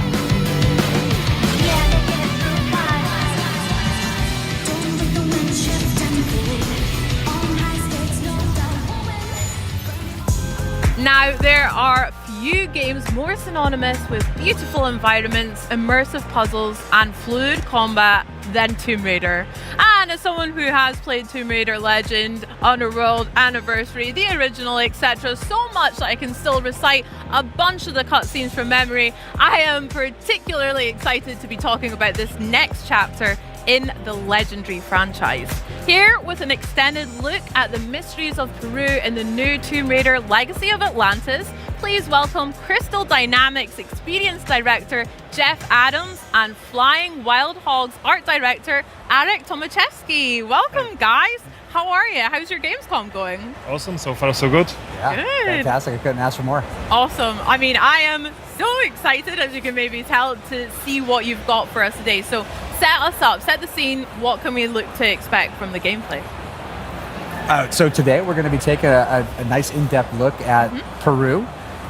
This is Lara when she is on the hunt for the tomb of Qualopec, and so she has to engage with this iconic location, but it really shows how we are putting reimagining at the forefront to make sure we're preserving familiarity, but at the same time introducing new challenge. Yeah. Now, Jeff, you literally just said reimagining versus like a remake or remaster. Can you tell me a little bit about what that means to your team as well as for the players? Absolutely. In a nutshell, reimagining means preserving the things that make those iconic locations recognizable.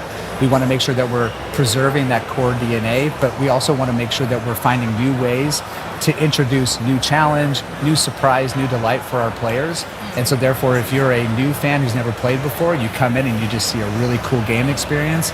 But if you're a fan who's played before, like yourself, we want you to come in and actually have that first play experience all over again. That sounds great. Yeah, now, just to add to on the top of that, like basically what we've got from the original one are a bunch of memories. Yeah. So we want to recreate those memories for the new players and just bring more people in and create those new unbelievable stories for them as well. That sounds so good. Can we dig like a tiny bit deeper into your answers as well? Sure. How important, or maybe even how challenging was it to strike that balance between nostalgia as well as new exciting experiences for new players?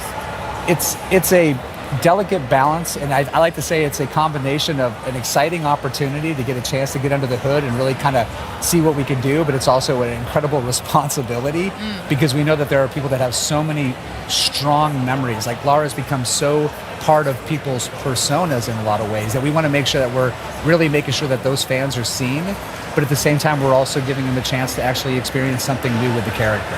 And so we take it very seriously, and everything we change or everything we modify, we do because we feel like it's basically what the original developers of the game probably were getting at, but they were just constrained by the tools of their time. That's beautiful. Have you found the same experience, Arek, as well? The design looks incredible. Yeah, I mean, what we wanted to do, for example, with art, we wanted to bring back the same color palette. So like when you squeeze your eyes, you can see the original game and just bring this subconscious idea throughout the game. But also we want to keep the key elements from the original one. So we're trying to be, like Jeff said, being super respectful to the OG, but then bring our own flavor to it as well. Okay. I can't wait to spin my eyes then and look at the game. That's so smart. I never thought about that before. Well, can we take a wee look and see what it's all about then? What you guys have been up to? We will allow it. Thank you. And here she is. Oh, such swagger she's got. Yeah, you see that familiar silhouette come into the light and you just instantly get the hairs on the back of your neck standing up. I mean, speaking about hairs on your neck, this looks absolutely incredible. Arek, talk to us about, well done. And congratulations to you, the whole team. It's the team's work, but what we're trying to do is being authentic to the place that we are bringing people in. Because basically, Lara Croft is archaeologist, so the places she discovers and she explores, they need to be real. So in this example, we dive deep into Incan culture and architectures in Peru and also the plants and everything, with the idea of bringing back the original feeling. So we've done what we could we've been authentic to the Peruvian culture, but also we bring, it's a game, so we want to make it fun and beautiful. Yeah, it's really when we dove into it, we're like, okay, the cog puzzle is such an iconic part of that game. I'm going to say iconic a lot because we are dealing with an icon. Yeah. So, but let's say they're memorable water cooler moments that people remember so well. But in a modern gaming sense, like we have a more ability, we have an ability to create a higher believability sense of immersion. And so when we really kind of step back and we look at it for what it is and how we try to make the gameplay feel naturally seated and believable in the world, but just slightly out of place, like why does this exist? Yeah. It sparks a feeling of curiosity. And curiosity combined with exploration is like what Tomb Raider is at a core. And so we get it on screen and we hopefully make people happy with it. Yeah, but also when you look on the cog puzzle, we like wanted to make a sense why it's there. So we created a whole narration around it. Like we created this culture that has this ceremony of bringing the cogs together to open the gate to Tomb of Qualopec. So it was really fun to just build the whole structures and logic and the whole system, why it would be there and how it worked. I love that. Like here's a perfect example of curiosity on display. Like Lara gets a beautiful pencil dive into the water after dislodging the roots. But 10 all round, by the way. 10. Oh, awesome. But along the way, she's like, wait a minute, I see something out of the corner of my eye. The player drives in and they come into this new space. You may have never missed this unless you took, or you may never seen it if you had not taken a chance to actually just look around for a beat.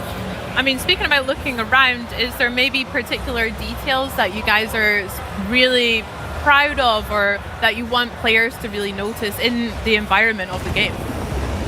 From an environmental perspective, for me, was the most important. I want people to immerse in a game, and I don't want to break this immersion, so I wanted to build everything with the logic. So everything, all the mechanisms, all the puzzles, they need to be there for a reason. And me and our team, like, we really work really hard to make sure that every single puzzle, every single obstacle that Lara meets, it makes sense. So, like, when you dive deep into the environment, into the world that we are playing, it's there because I want to build it, not because the game requires it to. And we don't want the environment to feel like it's a heritage site. I mean, we're in the wild. This is a lost city, lost to time that we are discovering. And as a result, we have the opportunity to kind of do some storytelling tricks where we can actually say, hey, this is a culture that evolved in isolation for a while. So how do you preserve what we know about Incan culture, but at the same time, give it a uniqueness to say, hey, it's unmistakably Tomb Raider, but it's that way because they just evolved in isolation for a while. Yeah. And when you play the game, you're going to find out why. Yeah. Sick. And then you can have a lot of fun with the overgrown aesthetic as well as obviously some of the dirt that Lara's picked up as she's traversing through these environments. That's sick. Yeah, I mean, that's a part of just making sure that the environment feels like you are the person who discovered the first in a very, very long time, because that's what she does. And we want to make sure that that's how it feels as well. Yeah, and Lara's she's not a delicate flower. She looks good, but she is going to get her hands dirty. She's going to dig in. Heck yeah. She's going to go anywhere, and she's going to follow her instincts, similar to how she's doing here. She's like, I need that cog to get that puzzle moving. I found one, but that has opened up the path to somewhere else. So curiosity is driving her. You're going to be along, helping her find that way. And we get into beautiful traversal that makes sure that Lara's physical attribute, her abilities, her athleticism is on full display in these moments. She's at her peak, right? She's at her peak. Yep. Love that. Now, the puzzles, like you mentioned, they are such an iconic part of Tomb Raider for me as well. There's so many that I remember from Greece, Egypt, all of the levels. Can you go a little bit deeper about how you've evolved them for Legacy of Atlantis? Similar to what we talked about reimagining, it's about saying, hey, this puzzle as it existed, what was the original intent here? And if that intent is something that we are like, hey, that's a really strong guiding principle, how do we take that and make it the ultimate version of what it intends to be? Sometimes that means sticking very close to the formula. Sometimes it means deviating into another area, but we do so in a way that's very thoughtful and very precise because we never want to make it feel like we're ignoring the history of this adventure that we're reimagining. We want it to feel like it's the re-debut of this game. And so adding new details like giving her gear items that allow her to extract more lore from the world, preserving some of those classic abilities like push-pull, traversal being fluid and dynamic. We'll get into combat a little bit later, but these are all just Tomb Raider things at the core. Amazing. Yeah, but just going back to the scanner thing, like You can use a scanner if you are a fan and just want to, like Jeff said, dig deep into the lore. You can scan things and find out more, but you can also use the scanner as a clue to the puzzles. It gives you clues if you want to. If you don't want to, you can just play it your way. Yeah. Nice. And that's us trying to be sensitive to the players, because there are those that want to have this full breadth of systems, but we also have our hardcore players that are like, I want 2 pistols and no help. Yeah. And we're accommodating them as well. Yeah, I love that. Giving players way more choice and following their lead as well. That's so cool. It sounds like you guys have done a lot of research as well and really respected a lot of the environments that you're talking about in real life, as well as creating a more fantasy realm for Lara to explore. That sounds sick. I mean, the research is a massive part of what we've been doing, because the cultures that we've been working on recently is Incans, ancient Greece, Egypt, and we want to be respectful to those cultures and to the history that they had, and also for the players to feel like they are actually archaeologists, not just playing the game. So that's why we've done so much research. And when we decided to partner with the Hogs on this game, co-develop it together, we knew that they were also fans of the game. I think Maddie is actually one of the designers on the yeah. So we've got a designer on the team who literally used to make Tomb Raider levels for fun. Yeah. And he's No way! really well known in the community. So these are real fans that are making the game. Wow. But at the same time, we're also, we have a luxury of very talented developers who ask the right questions, who push in the right places to make sure we get really cool stuff that's fun to play on screen. And watching this whole process unfold over the last few years has just been a treat as a developer. I bet. That's so special. That's so cool. What we're seeing here is Lara movement in full action there. She's got a lot of swagger. Like I said, she's got steez looking. Can you talk to me a little bit about some of the innovations that Lara's movement can be experienced in Legacy of Advantis, and how it'll feel for players to play as her? What we hope it feels familiar. We hope that you can pick up the sticks and you're like, wow, this is like putting on an old pair of shoes that are super comfortable. But at the same time, we've given her a couple of more tricks that she can use to help navigate the world, such as her grapple cuff that can give her some unique abilities to interact with objects, to use it to navigate. Those little touches are additive and are meant to enhance the experience while still preserving that original intent. Very cool. But that cog puzzle, she basically knew she needed to find it. She used her instinct. She moved upwards through this beautiful little pocket city that was adjacent to this temple, discovered things about it along the way, got inside, found this beautiful water clock whose purpose is unknown. Yeah. She gets it, Look at her and go. look at this. There she is. That's Lara, baby. Oh my gosh. Lara never comes in through the front door, and she never Yes. leaves without style.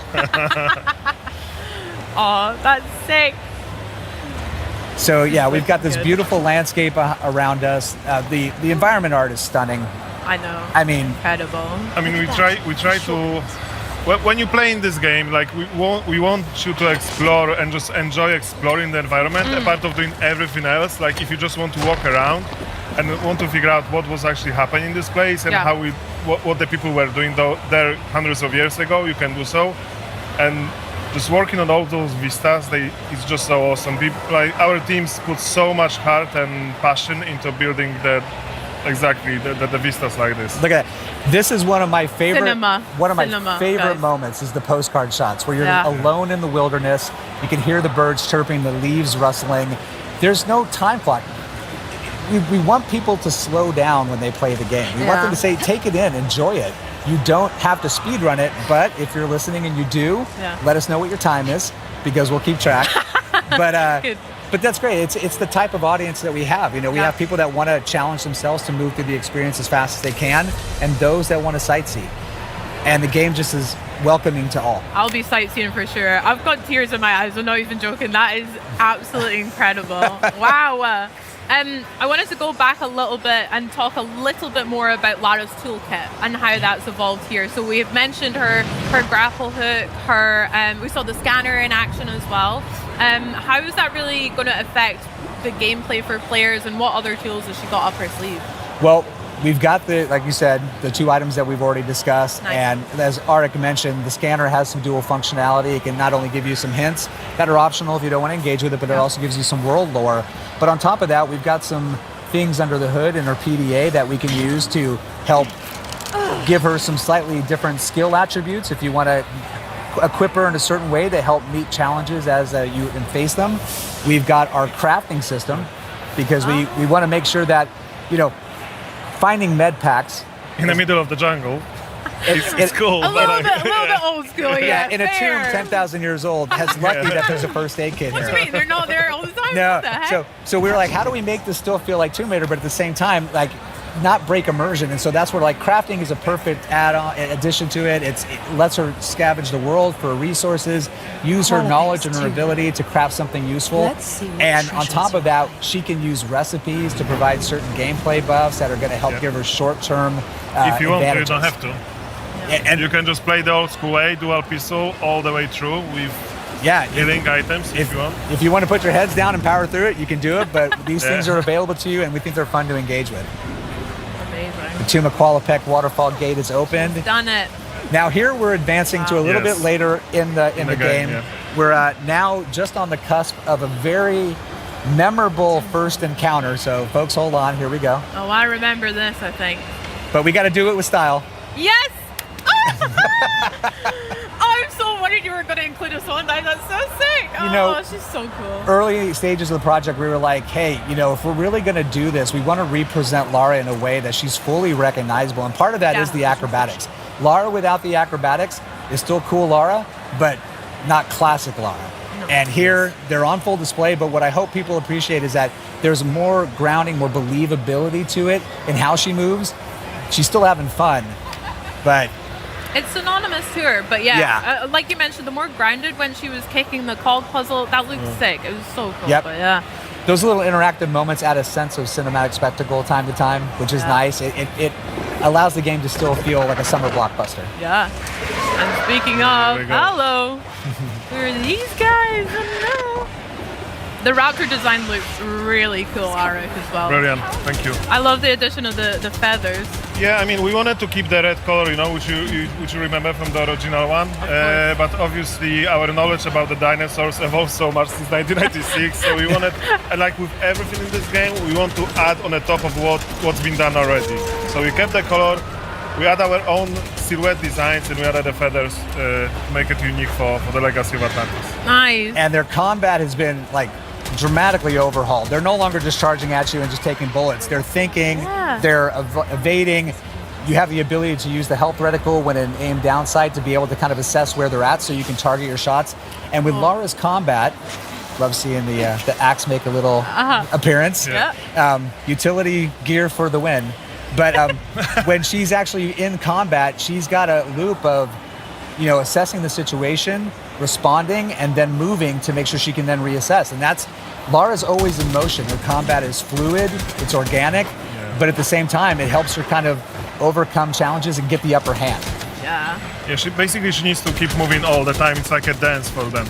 Yeah. That's sick. And you can see a little blue dot on the bottom, which enables you to go into the focus mode, which slows down time, which is one of my favorite features in our game. For sure. Yeah, when that fills up, she can go into hyper focus, slow down time, and really pull off those precision shots. But if you're gonna do that, like, give her some style when she does it. Absolutely. Let those acrobatics shine. Hello. There's our girl. That's the girl, yeah. Yay! Oh my gosh, what was it like reimagining such an iconic boss fight here as well as the other ones in Atlantis? How was that? From our perspective, it was just an honor to work on a T-Rex, but like we've worked for such a long time to just make sure it's perfect from our perspective, and we were trying to be respectful to the OG one. The moment when she's coming out like throughout the corner and you see the T-Rex. We couldn't do exactly this, but we wanted to have the same emotions when people see her for the first time, and then just working on a design, it was such a blast. Yeah. And when you see her, it's like she still has some of those classic DNAs. She's got that beautiful green with the yellow pockets under her eyes, but we've also got some added elements in the feathers that also provide a little bit more of a reason of, she's in a geothermal valley. I mean, she's going to have a little bit of plumage that feels like it matches that environment, and it just gives her this really recognizable signature look. I just love that we added those red feathers because there's so many versions of the T-Rex, in all the medias, and those red feathering on the top of this green and yellow eyes, for me, it's like beautiful. And like chocolate and peanut butter, it's just great getting these two back together again and seeing it like never presented before. So T-Rexes love Lara. I love that as well. With the T-Rex and again other iconic bosses, what are you guys hoping that resonates with players, or what are you hoping that the experience from them comes across?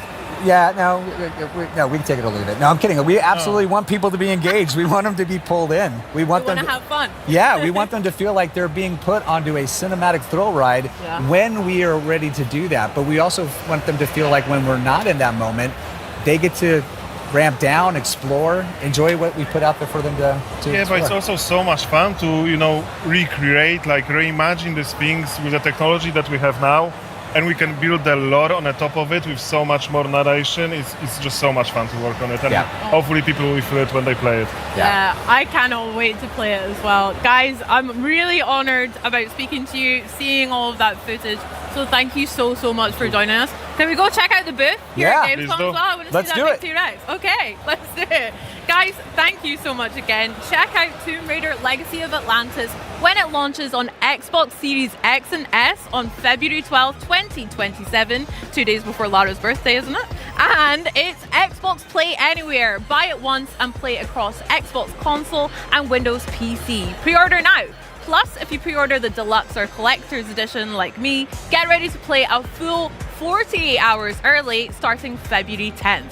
Now guys, there is still a whole lot more coming up here on the Xbox at Gamescom broadcast, including Mega Man Dual Override, Forza Horizon 6, and I get to chat with Fable's game director Ralph Fulton and walk through the full demo that they're featuring right here in the Fable Theatre on the show floor. Heroes, wit, Power Stone, combat and more. I'm simply chuffed. Now then, if ridding an alien planet of its most menacing habitats with a rig full of futuristic weaponry and S-tier teamwork is your idea of a good time, have I got a game for you? Check this out. In Exterminats, every contract begins on a frontier that's equal parts breathtaking and barely holding together. You'll gear up aboard the rig, meet your crew, and choose the tools that fit your playstyle. Then it's time to drop in and get to work.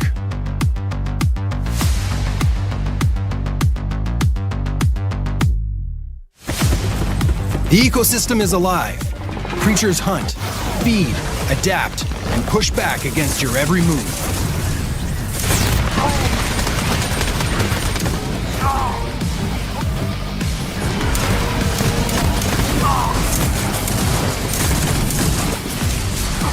The tools you use do more than deal damage. They're built to create opportunities, reward teamwork, and let your crew shape the battlefield. It's controlled chaos. And when things get heated, cool them down.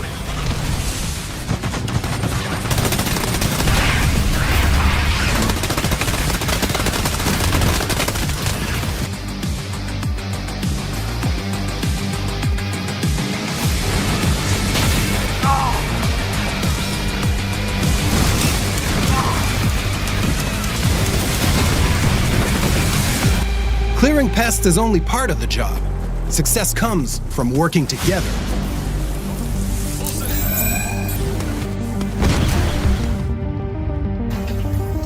While one exterminaut gets the facility back online, the rest of the crew holds the line and keeps the site secure.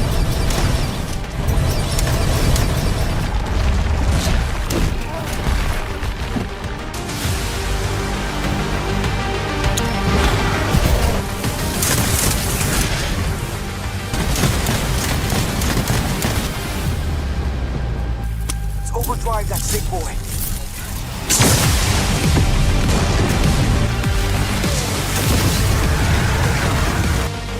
Of course, hard work has a way of attracting the biggest pests around.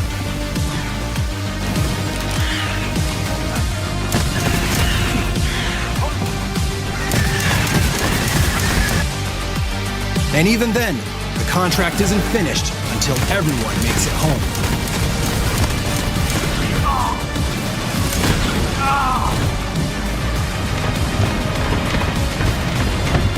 Call in your ride, defend the extraction zone, and earn your pay.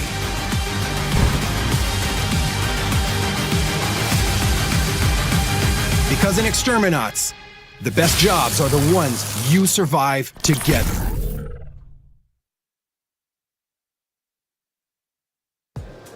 Magic and Melee take center stage in Warlock, a brand new third-person open-world adventure set in the D&D universe. And bringing this character to life is none other than Maggie. Maggie Robertson, how you doing? AKA Hello. Tasha. Yes, hello. That's me. That's you. That's me. What would you say is the real essence of playing something like Tasha? Tasha's fun. She's very fun. She's kind of like our weird dark fairy godmother in the game. She will make all of your darkest dreams come true, but there will be a cost. Well, is there more to her than meets the eye? Because you said a fairy godmother type. Now, many people could interpret that in different ways. Indeed. So tell me a bit more deeper about Tasha. She is charming and charismatic. Mm-hmm. And so she has kind of this magnetism that draws you in, but there is an undercurrent of danger with her because she's incredibly cunning and she's always working towards her own ends, not yours. And you don't always know what her true goals are in the game. So you do always have to stay on your toes with her. So I know with classes like Warlocks in D&D, typically there's often a pretty tragic way in which they come to know their patrons. So can you shed a little light on how Katya is going to meet Tasha? Indeed I can.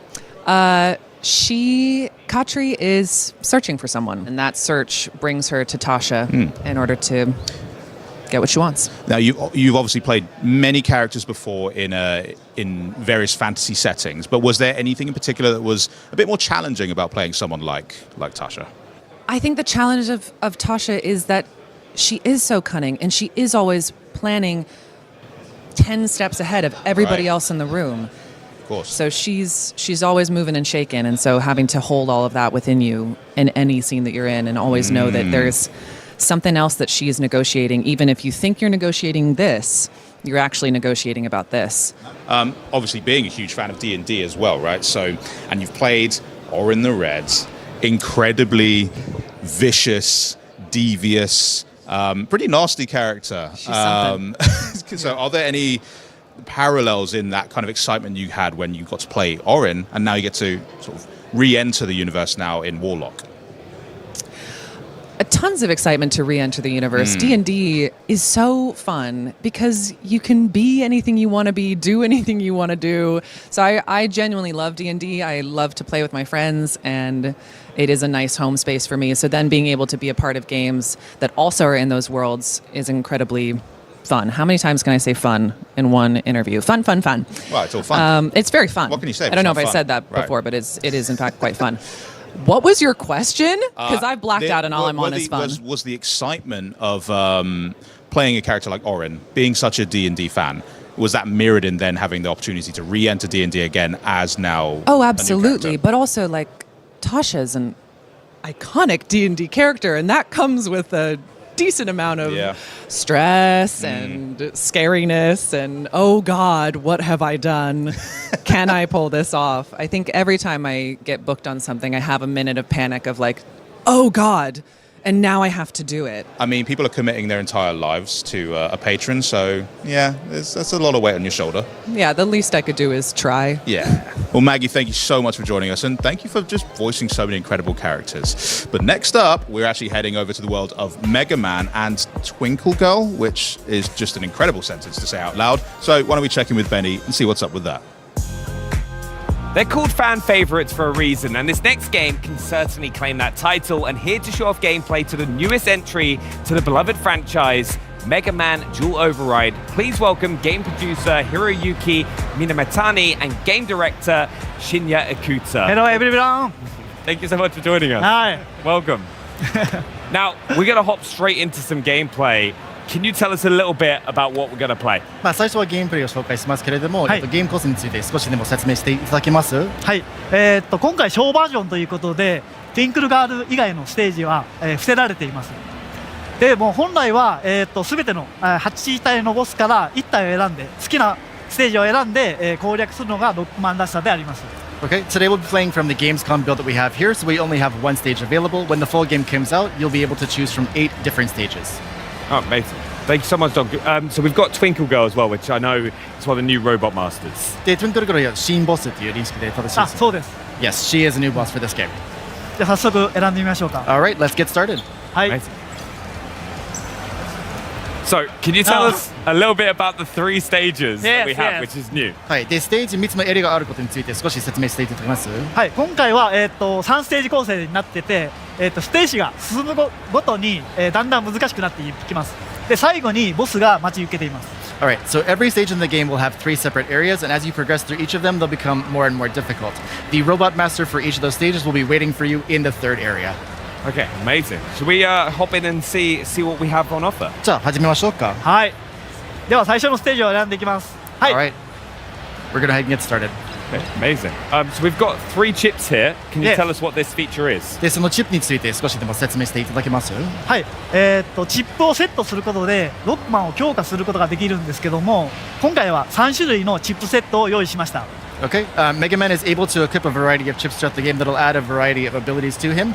For the Gamescom show floor demo, we have 3 chips available to players. Okay, amazing. And what's the first one that we're going to use? で、今日最初に使うのはどちらでしょうか？一番上の、防御スタイルの、チップセットを選びます。Alright, so first we're going to be using one that's a little bit more of a defensive chip. Okay, nice. Let's see it in action. はい、じゃあ。Let's start. はい、この3つのチップセットは体験版だけの特別な仕様で、製品版ではユーザーが組み合わせて使うことができます。Alright, so for the Gamescom demo, we only have 3 chips available. Once the full game comes out, players will have a very wide variety of chips to be able to use for a variety of skills. Oh, amazing. Oh, we can see it here right there, so it's going to help block those abilities, right? で、そのシールを使うときには、攻撃にダメージ受けないようにするんですよね。そうです。はい。Yeah, that's correct. It'll reduce damage. Okay, amazing. で、バリア自体はいつでも解除できます。Alright, so with the shield itself, you can actually turn it off at any point in time too. So I'm guessing that's going to create a skill curve for players. まあ多分プレイヤーにとってはそのシールの使い方はやっぱり戦略が必要ですよね。はい、そうです。Yeah, so some strategy will be involved, of course, in the use of the shield. Amazing. Also, something to point out is like when damaging the enemies, we're seeing a lot of that like graphical effects to those, aren't we? やっぱり敵にはダメージを与えるときにはその傷がついたりマークがつきますよね。はい。だんだん黒くなっていくというか、ちょっと焦げが発生して、はい、ダメージ表現が分かりやすくなっています。Yeah, so with each enemy, as you damage them more and more, you'll start to see them kind of develop damage and scars and that sort of thing. And as they become darker, it's clear that they're getting closer to being killed. Okay, amazing. So as we progress through the level as well, we're noticing a lot of familiar enemies from that people will recognize from the previous games. Right, can you tell us a little bit about that and how you balanced it in this game? はい、ステージが進行につれて、馴染みの敵と新規の敵が登場するんだけれども、そのバランスを取るにはどのようにやって取り組んでいます？そうですね。やっぱ懐かしい敵っていうのは、出すとやっぱファンの人はすごく喜んでくれますし、結構なんていうんですかね、配置の位置でかなり攻略が難しくなるような敵もすごくたくさんいるんで、それをバランスよくセットするのが、大事だと思ってます。Yeah, so when it comes to enemies, of course, having a bit of a familiar face allows fans to have a little bit of nostalgia with the gameplay, and then introducing new enemies and whatnot will add a different level of challenge to it. So it's a good opportunity for fans to really kind of have that love of the series and some new stuff to experience and bring some challenges to the game. Yeah, and I think we got to talk about new things about the game, the dual override system. Can you tell us a little bit about that in the top left corner? はい、で新規要素について話してるんだけど、オーバーライドについての説明少しでもいただけます？はい、わかりました。ではまず実際に使ってみますね。ちょっとお待ちくださいね。Alright, we'll use it in just a second. すでに今の時点でオーバーライドゲージは溜まってます。Alright, so at present, the override gauge is still building up. 敵を倒したり、ダメージを受けたり、いろいろな、能動的な行動でゲージが溜まっていきます。And the override gauge will build up in a variety of ways, taking damage, damaging enemies, and whatnot. How many times can you... Oh, here we go. では、オーバーライドをして強化した状態でかっこよく敵を倒したいと思います。Alright, so once the override is activated, you'll actually become more powerful, and you'll be able to unleash some really cool-looking attacks, like we've seen here on the screen. Destroyed. Amazing, and that's our first level stage complete. はい、それエリア1完成ですね。あ、そうです。Yes. Amazing. Now, one thing as well with that override system, how many times are they able to charge it? でそのオーバーライドのゲージは何回まで蓄積できます？一定量、敵を倒したりすると、段階的にゲージが上がっていって、3段階が、最強のオーバーライド状態になります。 So the override gauge has 3 phases to it, and as you hit each of those kind of levels, you'll be able to build it up for stronger attacks as you go. So once you get that 3rd tier, it's pretty powerful. Yeah, as we just saw, it just destroyed them. So we're going to try the second chip now, aren't we? はい、じゃあ2つ目のチップ使いますよね。はい。 Yes. 今回攻撃タイプ、火力重視のチップを選びます。 Alright, this time around we're going to be doing more of an offensive chip. It's called the weapon chip. Okay, amazing. And what is the difference between the weapon chip and the shield chip that we saw in the first area? で、ウェポンチップとシールチップの違いは何でしょうか？まずこれオートガードです。オートチャージです。 So one big difference that players will notice is that once you have the weapon chip equipped, you'll be able to charge automatically rather than holding down the attack button. 通常はこうボタンを押さないとチャージできないんですけども、自動的にチャージされるので、ロックマンのアクションに集中しやすくなります。 Yeah, so when you're playing normally, you'd have to hold that attack button down to be able to charge your Mega Buster, but now that it's done automatically for you, you're able to focus a little bit more on Mega Man's movements and attacks. Okay, amazing. And like, what might be the, as you just said there, what would be a reason for a player to choose this chip over the defensive chip? はい。で、シールドチップよりも、ウェポンチップを選択する理由は何かございます？やっぱり火力でどんどん敵を倒していきたいっていう人に向いていると思います。 Yeah, there are some players who like to take down enemies pretty quickly, so the weapon chip is really good for those who are more of an offensive type player. Okay, brilliant. じゃあ次は特殊武器をお見せしたいと思います。Also, we're going to do a quick introduction to a special weapon that is available to players in the game. Oh. 特殊武器を使うと敵を吹っ飛ばして画面外に弾き飛ばすことが。 So with that special weapon, you can actually cause enemies to go flying off of their platforms and whatnot too. Will players have a lot of other weapons to be able to have access to them? で、その通常のロックバスターに加えて、特別な武器いくつかあります？通常のロックバスターに加えてかなりありますよね。そうですね。はい、たくさんあります。Yeah, there will be quite a few other weapons available to players outside of the standard Mega Buster. And how are players going to gain access to those weapons? で、その特別の武器を取得するのに何が必要ですかね？最後の、ボスを倒すことが必須条件となります。はい。So as players defeat robot masters in every stage, they'll get a special skill from those robot masters. I've also noticed, as you've just collected it, these screws. What are they for, and how are players going to use them? はい。で、ステージにはネジも集めれるようですけれども、そのネジはどのように使います？ネジを貯めるとショップで、チップを購入することができます。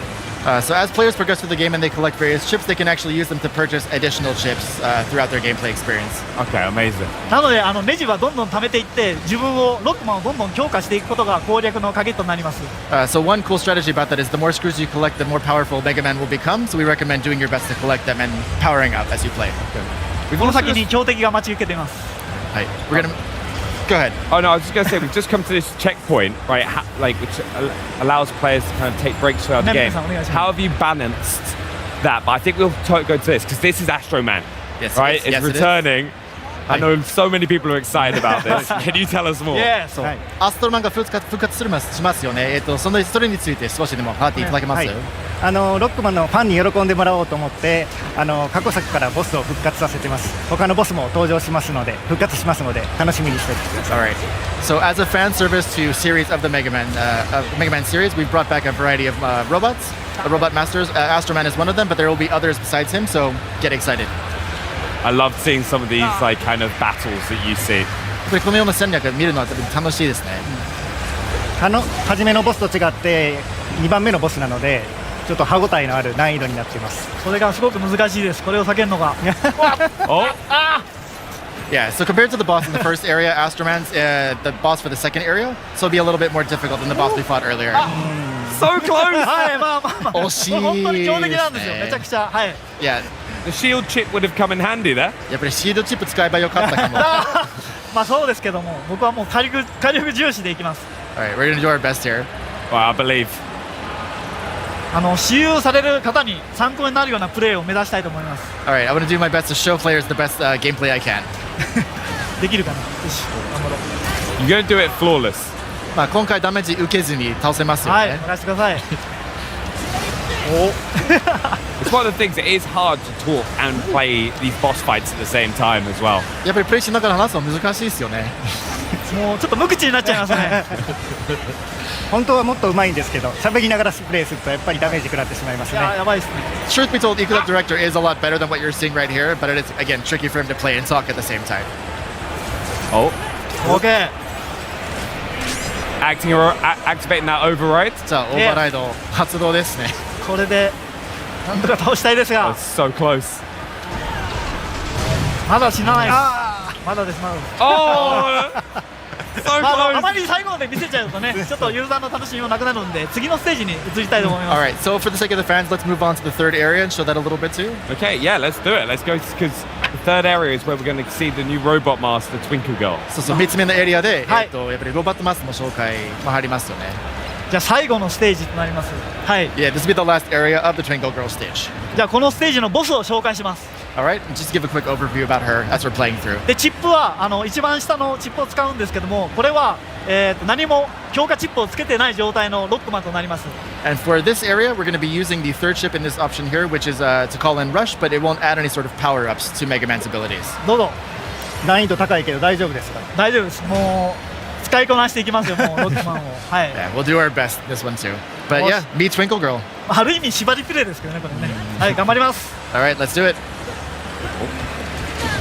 One thing to ask as well, why was it important to evolve the Robot Master stage design for the latest entry in the series? でなんか過去作に比べて、デュアルオーバーライドの方でステージの進行は大切にしているようですけれども、その進行はなんで大切にしてるんですか？南さんお願いします。ヘルプでちょっと今集中してるので。3つのステージに分けたんですけれども、ユーザーには段階的にクリアしてアクションとして成長する楽しみを味わってほしいなと思ってます。One reason for the kind of progression for the stage itself is we want players to have a sense of progression and success and achievement as they've gone through the stage. So again, each area becomes more and more difficult, and so by clearing each one, there's a sense of accomplishment being able to complete it. And how do you balance the challenge that players are going to face and then having those conveniences like checkpoints? でその難易度があまり難しくならないようにどうやってバランス取ろうとしてるんですか？お願いします。今集中してるんですよ。もうここめっちゃむずいんで。敵の単純に強さを上下させるだけじゃなくて、ステージ構成や敵の配置を調整しながらテストプレイ通じてかなり精密に調整しています。そうですね。Yeah, so if you think about it, obviously the enemies become more and more difficult, more powerful as you progress through the stage, but also we get more strategic with the placements of the enemies, so they're in more inconvenient places, so to speak. But again, it really gives players an ability to practice and kind of level up as they're playing through. I love seeing how much more difficult this stage is as well compared to the other two. やっぱり3つ目のエリア非常に難しいと見えるんですけど。めちゃくちゃむずいです。Yeah, it is pretty tough, isn't it? やっぱロックマンは歯応えがすごく大事だと思っているので、はい、難しめに調整してます。Yeah, of course, the Mega Man series itself is known for its challenge. We want to make sure we kept that for the classic fans. Do you have any tips for players picking it up for the first time? ロックマンシリーズを初めて遊ぶユーザーにとって何かアドバイスあります？ロックマンは特殊武器を使うと強い攻撃が与えることができるので、このボスも特殊武器が効くようになってますので。So yeah, Mega Man again will have access to a variety of special weapons. Using those special weapons against Robot Masters will actually have some pretty extra effects on them. So we recommend picking those up and using those as well. This fight looks so hard against Twinkle Girl. やっぱり Twinkle Girl 戦は難しく見えるんですけど。めちゃくちゃ難しいんで、僕はもう喋れませんね。It is pretty tough. So Ikuta-san's gonna stop talking because it is pretty tough. 難しいですけど攻撃パターンを見極めれば。これ以上見せるとちょっとつまらなくなるので、はい、ここでやめときます。Yeah, so of course Twinkle Girl's attack patterns and whatnot are pretty tough. We don't want to give away the strategy of how to defeat her entirely, so we're actually going to call it right here if that's okay. I feel like that is perfectly fair because we don't want to give those secrets away. We want people to have that challenge. やっぱり発売前にネットバレ出したくないんですよね。そうですね。ぜひ私有できる方だけの限定的なプレイだと思うので。Yeah, of course. Again, just think of this as a preview of what's to come. Now, we've seen some great features. We've seen the new override abilities, the new chipsets. What else should fans be excited to see? 今日いろんな新要素を紹介してもらってますけれども、それに加えて、一応注目したいこと何かあります？そうですね。8体のボスまだお見せしてませんけども、非常に魅力的なキャラクターをたくさん用意しているのと、そのうちの1体はユーザーから募集をして選抜されたすごく、デザインが、かっこいい、ボスが登場しますので、それを楽しみにしてほしいです。All right, so within the game itself, there are 8 robot masters across the 8 stages that players will have access to. We're only revealed one so far, but one of those robot masters is actually going to be designed by a fan. We held a design contest, so that winning entry will be part of the game as a final boss. That is amazing to see. It's like you've already got such like dedicated fans to the franchise, and they're going to be absolutely buzzing to see that. やっぱりファンの皆さんは情熱的なんですけれども、そうファンが作ったデザインをゲームに入れて、やっぱり興奮感がやっぱり強くなりますよね。オープン感ですか？興奮感。興奮。はい。いや特にデザインした人はすごく興奮すると思います。Yeah, especially the person who created that winning design, they're going to be super duper excited to see it in the game. もしかするとね、スタッフロールに名前が載るかもしれませんもんね。そうですね。スタッフロールには名前が出ますから、ボスも特徴的なステージに出ますので、楽しみに発表を待っていただければと思ってます。So it's not just that Robot Master design, but the whole stage for that Robot Master will also be themed around that design itself. So it's going to be a really kind of special experience. The staff's really excited to reveal it as well. No, I'm excited to see it as well. It's a bit like how we've seen the Twinkle Girls stage today and how that's all designed. But I'd just like to say a massive thank you for both of you, all three of you, for coming and showing us some gameplay here on the Xbox booth at Gamescom. Thank you so much for joining us. 今日のご紹介誠にありがとうございます。ありがとうございました。Thank you so much. But coming up, straight from the Xbox booth, we're getting nostalgic and celebrating 25 years and showing off some sweet new wheels coming to Forza Horizon 6. But first, a special update on first-person horror platformer coming to Xbox very soon. Come on down today. Your Jurassic journey awaits. Hello? Anyone here? Sorry, kid. What was your name? Jordan. I'm Stella. I need you to find Dalton. Oh no, this isn't good. You see, we've come across this material with some sort of organic properties.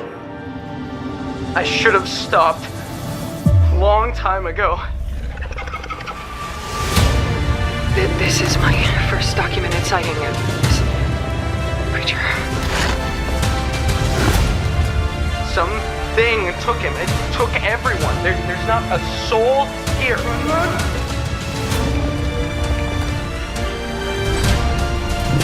How many of these things are there? There are other areas that can get you back to the surface, but you gotta go deeper. Suppose the only way out is through. Don't look back! This operation must be contained. I'll find him, Stella. I will.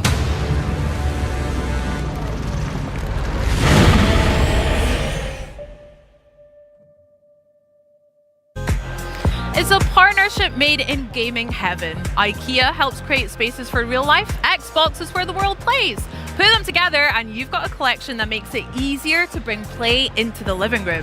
Plus, with a name like Ixtabi, it promises to be an unforgettable collaboration.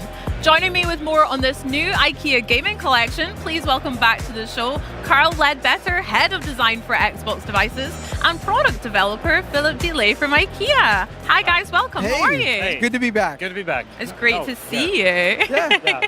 Now, let's talk Ixtabi. Tell me a little bit more about this furniture collection. Yeah, so it's a furniture collection, or a home furnishing collection, I would say, because it's furniture and accessories may just enhance the gaming experiences for people in their homes who feel that gaming is an essential part of their everyday. Cool. How did this come about for you guys then? Well, it's pretty interesting when you think about IKEA being the world leader in gaming or home furnishings and products for people at home, and Xbox with our game content and devices for gaming. When you put them together, it really creates the ultimate opportunity to get people immersed into games. So it doesn't stop at the screen or with the controller in your hand. It's about the entire environment that you're working in and playing games in. So that's where I think the magic really happened. Yeah, definitely. Awesome. Now, I hear you had a little inspiration, obviously, from the controller here.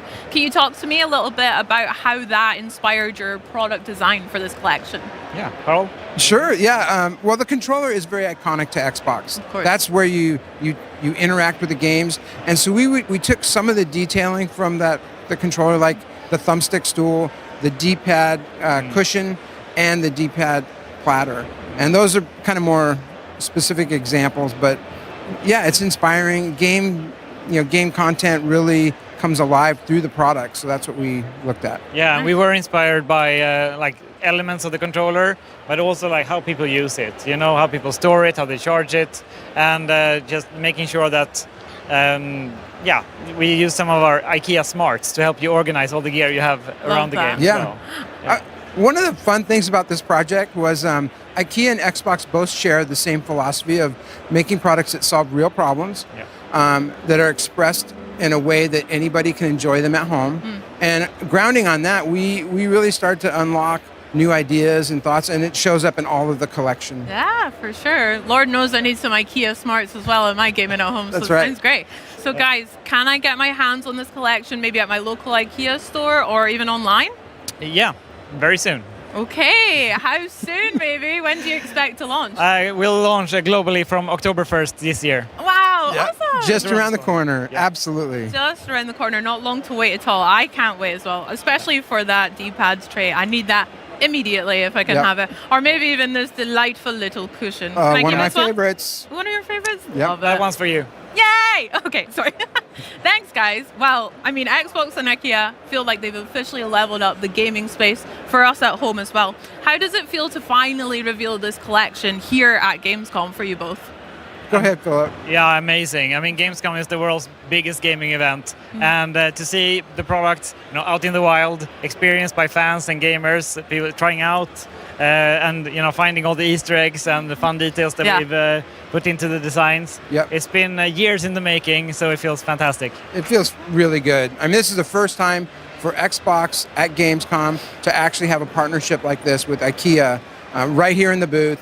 And like Philip said, if you look close enough, you'll see some Easter eggs. You'll find them here and there, and they're on all the products. Okay, well, I'm going to go scour them just now That's as right. well. Guys, thank you so much for joining me. Enjoy the rest of your Gamescom and this lovely little setup we've got here. Shall we play some games? I think we should do it. Okay. Yeah. Well, let's do Let's do it. You guys, though, buckle up. It's over to Charlie and Henry with the latest from Forza Horizon 6. Let's kick things into overdrive with some new Forza racing, shall we, Hannes? Oh, go on then. And here with a look at the newest game mode and some truly exciting partnerships, please welcome senior game designer Will Hume and lead game designer David Orton. Hey, great to see you. How you doing? Hi, guys. Doing very good. well. How are you both? This is so fun. This is so fun. Looking at all these incredible games at the Xbox booth. Absolutely loving it. It's not bad, is it? Talking of not bad games, though, Forza Horizon 6 absolutely crushed it when it came out recently. How's the reaction been? How are you guys feeling? We're feeling great. Yeah, it's been awesome. Yeah. Yeah, I mean, launch has been incredible. Game's gone down really well. We've been releasing a bunch of new content, right? We've had new race events, new cars, and now we're introducing a new feature. Yeah. Yeah, There you nice. go. I mean, Charlie and I have been in constant competition to see who can fully complete all the achievements. Where are you at, by the way? I have 2 left. I've got one left, There we baby. go. There we go. I know. There we So go. it's I know what I'm doing on the flight home. Thank you. neck and neck. It's neck and neck. But you mentioned a new feature. Let's Yeah. do it. So Let's why don't you talk tell us about all it. about it? What are you brought Yeah, for us? so we've been blown away by the launch of Forza Horizon 6. We've welcomed millions of players to Horizon Japan. We've added new cars, new rewards, new events. And today we're really excited to give you a first look at a brand new game mode, which is Drift Attack. So this will be free to all players. And I'm accompanied by Will. He'll be driving. Our beautiful assistant today. There is no way that I can drift and drive at the same time and talk. So it's worth saying this is all live, so no pressure, Will. Yeah. No pressure at all. Yeah. So We're going to be really nice and polite to you, whatever happens. we're trying okay? very well. Yeah. So here we are. We're at the sort of drift pan circuit. Yep. We've kind of upgraded it a bit, put some aftermarket cars in there. You can see people driving. It's worth saying this is all live. Wow, So okay. the people at the Gamescom booth, that's the people we're seeing Here here. they So come. we go, shout out to 240 real. Gamescom 1. You made the stream. You made the stream. There you go, the dev kit. So to start a drift attack, all we need to do is drive through the gantry and away we go. All right. All about setting the highest drift score on one lap and then trying your hardest to beat it every single time. Nice. Okay, so we're going to get our first taste of it right here. Here we go. Oh, yeah, I see you the go. score going up. I see the score going Oh, up. yeah. And then, okay, first thing we noticed as well is those blue boxes on the floor aren't normally there. What are those? Yeah, so they are clipping zones. Okay. So right now, Will is getting a drift score. And if you're drifting within the sort of blue lanes there, it will actually increase your score. Oh, yes, I can see the multiplier at the bottom. Nice. Yes, you get a times 2 multiplier. The way that works is kind of for 2 reasons. One of them is it's to kind of reward those players who are really good at the game. Uh-huh. But also they've been strategically placed for sort of the best drifting line. Mhm. So it's there Cool. to sort of encourage where you should be kind of getting your angles. Bit of and how you should be education, approaching bit of it. accessibility. Yeah, bit of education. Love. And obviously number go up is always good fun. Yeah, it is. It's always good fun. So right now, Will has locked in a score. What have you got? You got 158,000. Okay. Very is that respectable. Is it respectable? I say it's modest. Modest. It's modest. You I gonna think take that? we can do better. I think we can do better. Okay, let's get another run real quick. Yeah. And So- I saw as well there was some little pop-ups on the side, Yeah. on the right. They look like collection journal entries. Ah, yes. But- So we have actually expanded the campaign with Drift Attack as Nice. well, and we'll show that in a bit with our Yeah, collection that sounds journal. good. Absolutely. I'm excited. And a key thing about this is it's all in the shared world. So you're not loading out, you're not instancing out into another space. Yeah. We wanted to make it as frictionless as possible. So all you need to do is drive through the gantry and away you go. And Yeah. right now, Will is sort of taking the score against himself. If you wanted to, you could actually join a convoy of people and you'd be put on a leaderboard with them as well. Beautiful. And it's how we kind of wanted that competition to be more opt-in. So Yeah. you can rock up and you can just drift for as long as you A like. scotch better. A Yeah. scotch. I did see the leaderboards on the side as well. Yes, Emerald the leaderboards, Emerald right? leaderboards. Yes, so this is all very similar to Time Attack, really. Uh-huh. So Yeah. the Emerald leaderboards you see, we'll go drive to them now. How are Gamescom doing? How are Hey. Gamescom doing? Yeah. Well, we're Whoa. not. Oh, okay, so Oh, Will. I've got quite a way to go. Oh, to get darling. there to the 29,000. whoever was 2 Forza Gamecom 6, Yeah. whoever that was, they got the best score. So this Doing is actually really well. live, and these leaderboards, they reset each week as well. Nice. So Cool. this looks across the entire community as well. So you could be driving past a drift attack circuit and you see your friends on the leaderboard and they've swapped your score. And you wanna- it's like Yeah, a you great wanna- way. Yeah, exactly. Yeah. And then away you go. You start And as you drifting. said, it's a permanent mode, so you can constantly keep your eye on it, right? Come back to it, have another go. Exactly. Yeah. Yeah, So beautiful. With that, this is a game mode you can play today, and in the future you don't get left behind. This is all ready for players from the moment it goes live. And with that, we've got some Yeah, permanent rewards. So let's look at those. Yeah, let's do it. This is the collection journal that you mentioned, right, Hem? Yeah, Yeah, I mean, beautiful. one other thing I did see that was quite cool was similar to Time Attack, you got kind of splits. as Yes. well. Okay, So yeah. you know which segments you're kind of improving What you need to work on. too, which Yeah. is- Absolutely. That's nice. Yeah. I like that. You kind of see if you're Here doing we better. go. or Here we worse. go. Go on, Will. Yeah. There we go. Yeah. Yeah. It's It's getting working. better. He's There we beginning go. to believe. Can I just say, by the way, the collection journals, I've not had a chance to speak to you since. I love them. Mm-hmm. I'm Great. hooked. I'm a tick box list kind of gal. I love that. And knowing what to go in and having some sort of direction is so helpful. Yeah. So you mentioned that Drift Attack has its own element within the journal, right? It does. Let's take a Yes. look. So yeah, Drift Attack's permanent new mode, as we've said. So we've integrated it into the collection journal on the Horizon Festival campaign. So once you get your yellow wristband, you'll have unlocked it at the Shimano circuit, and you can take part. So yeah, it's got a whole new category for Drift Attack Beautiful. with its own Nice. collection items.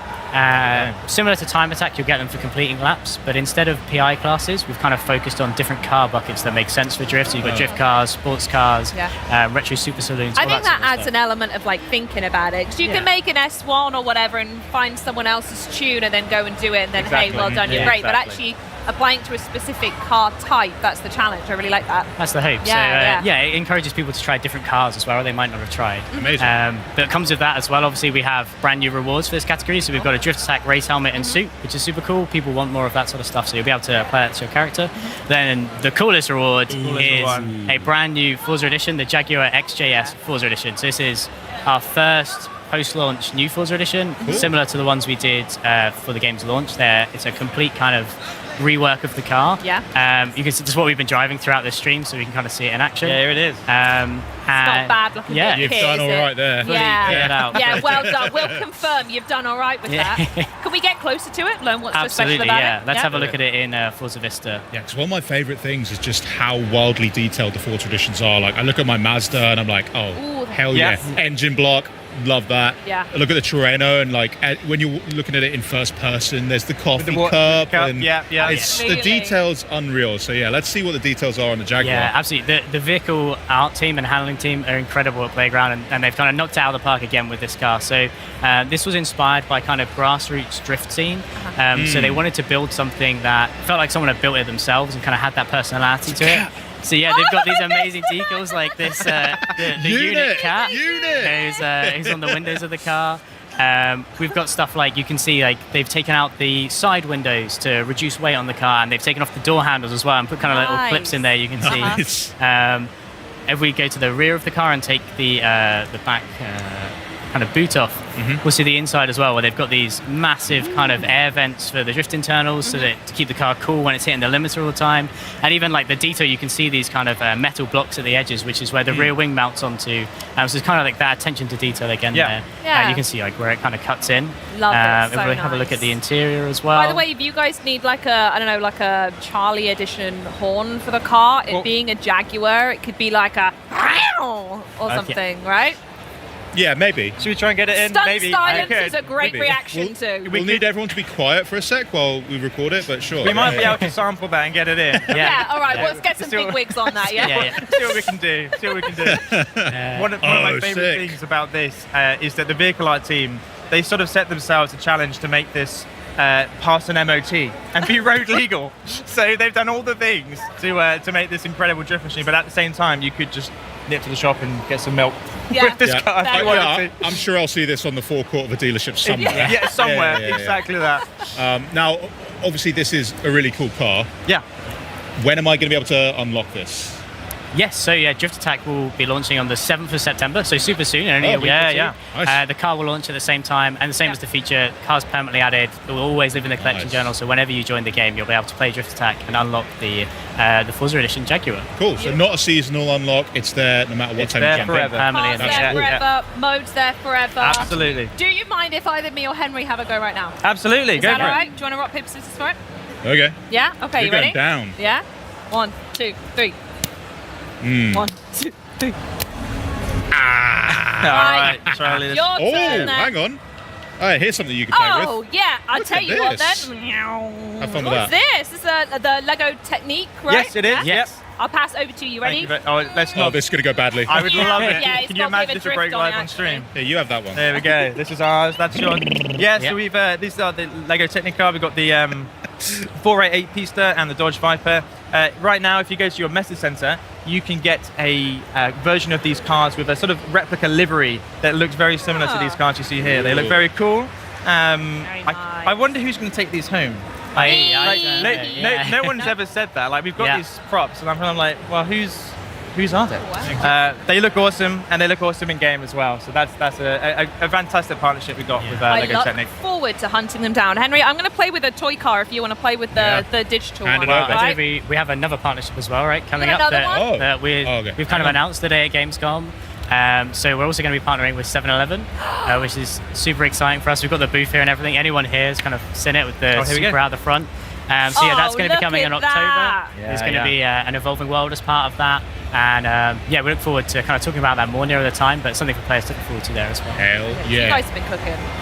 Honestly. Well, what we're looking forward to now is seeing drifting skills. Your turn, Henry. We've seen the leaderboard set by Will. Do you mind if I change the settings? No. That's the sound of a pro. That's the sound of a pro right now. Do you mind if I switch on? No, changing the settings. I think we need an equal comparison. You know what? You're right. This thing's got some. Okay, yeah, it's fierce. It's fierce. What can we do to put off Henry? Absolutely I can keep making the noises again. Yeah. That is really I'll cut not the helpful. show if I keep doing that. Actually. Okay. All right, Henry. I mean, I think you're focusing a bit too hard on staying in the clipping zone. Well, I'm all here for the clipping zone, baby. Something else to mention about the car that's super cool as well. So obviously we built it as a drift car to match the feature, but players will be able to upgrade it and tune it themselves. So if you want to turn it into a more track-focused car, put some slick tires on it, you'll be absolutely be able to do that as well. I've taken out put way the too Forza tight. Aero on. Oh no. Henry. Oh no. It's not have we looking good. left damage on? No, we're good. We're clean. You're good.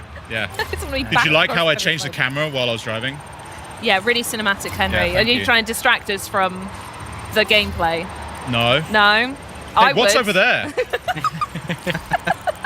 I don't think this is going to beat your score, unfortunately. You've still got I think 3 clipping zones to go, so you can get a lot of points.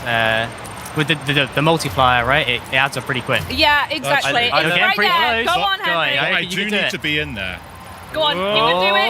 I'm going to be cheeky here. Henry, He's done it. Stop milking it.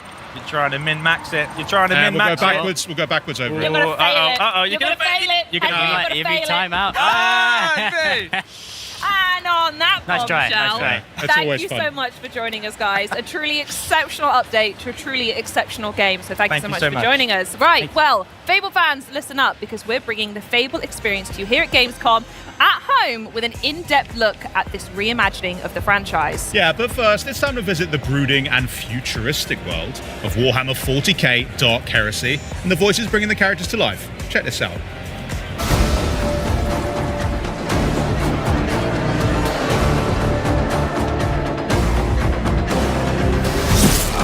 I'm used to killing Xenos, not talking to them.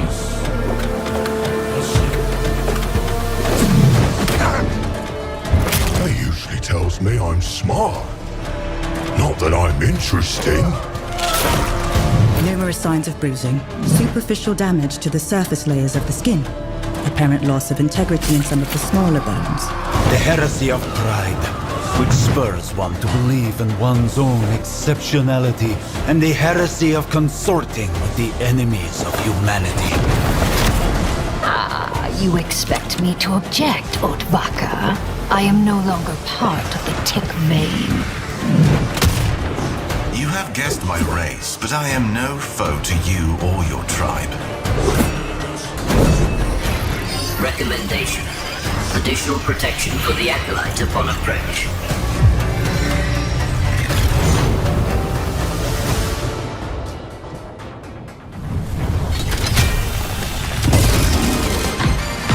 Hey everyone, this is Josh from Octopus Panic, and I'm here to give you a closer look at our game, Gravhounds.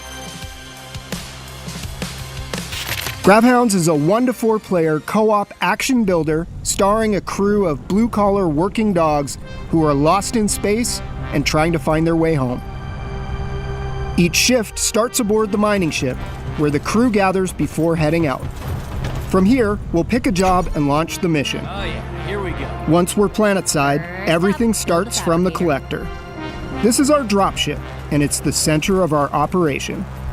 To begin, we'll lay out some pipeline, which is the power network that allows us to expand across the planet. With the pipeline in place, the first thing we want to build is the fabricator. This is a factory in a box that allows us to produce build kits for our turrets and other infrastructure. Every Gravhound is equipped with a grav beam. This can be used to collect resources, build defensive infrastructure, and even manage the local wildlife. Some resources are extremely volatile, which can come in handy if used correctly. Collecting resources earns us build credits, which can be spent to expand our operation.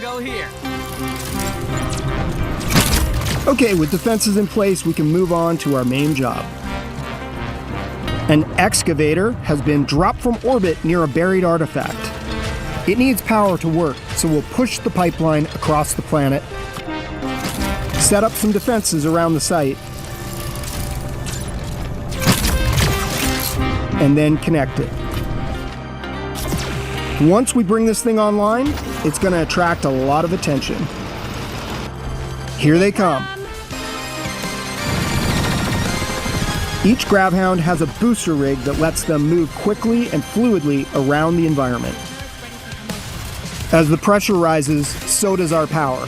Our turrets earn experience in combat, and they can be promoted to more powerful, specialized variants. Throughout each session, we earn reward pods, which contain randomized rewards that increase our combat effectiveness. And if somebody misses a beat, they get a second chance, assuming their friends cooperate.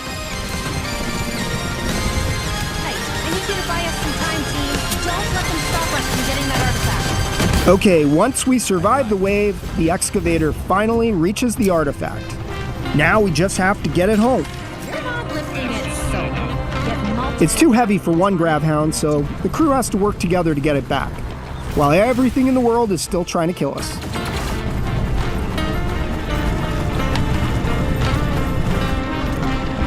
Once we secured the artifact, we can prep the ship for launch. Underway. It shouldn't take too long. This won't go unnoticed. And this is it. This is when everything that we've built, everything that we've upgraded throughout the session, all of that really matters. because now we need to hold out for one final wave until the collector is ready to launch. The turret's under fire. That's not good.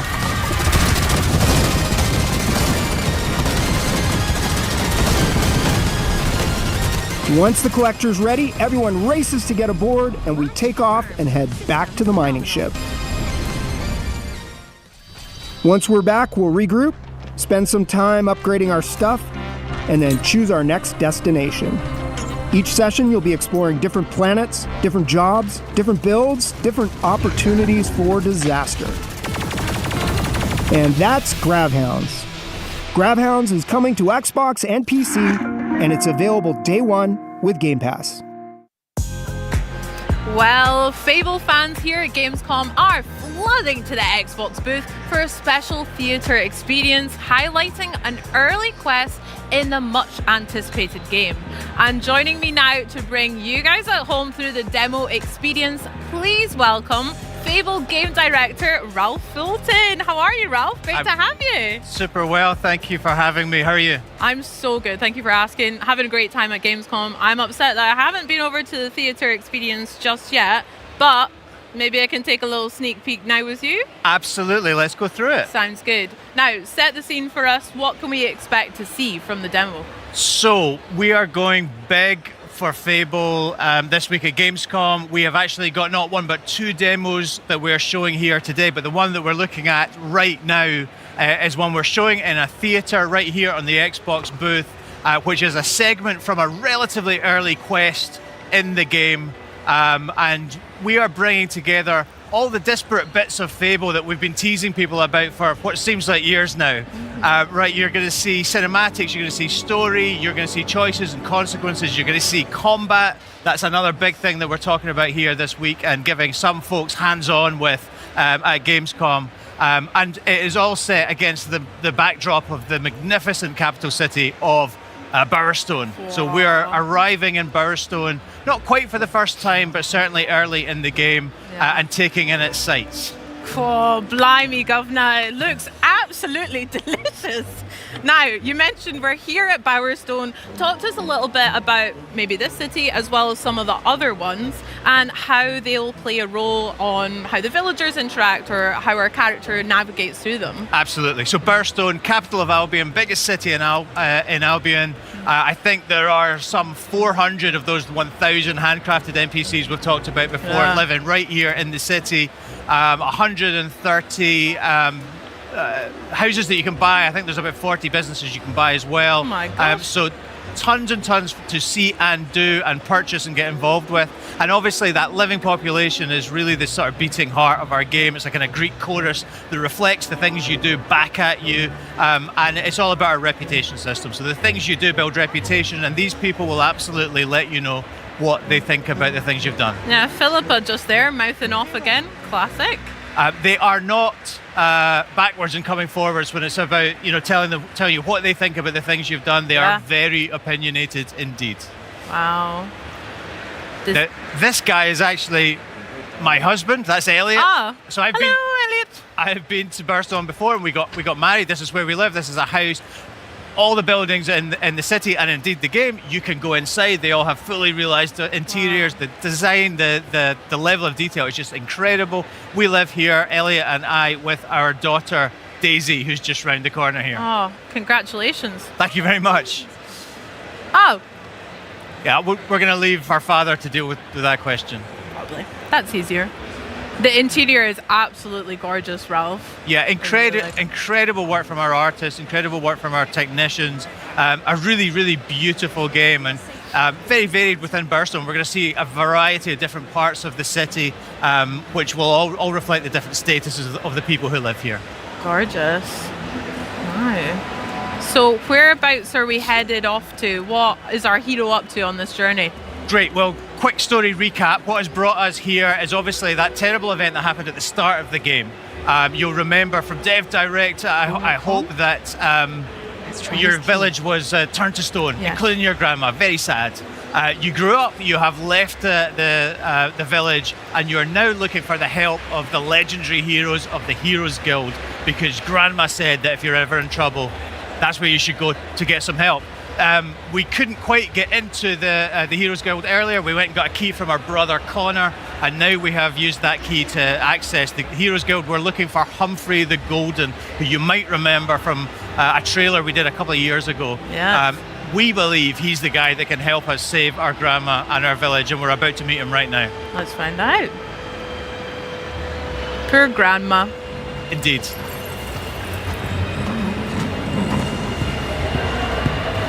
Again, the interior looks amazing. I love the artwork on the left.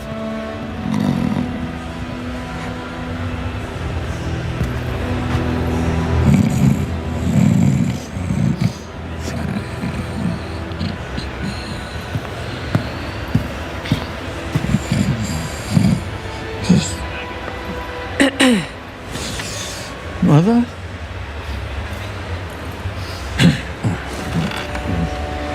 Can I get a large beer, please? Thank you.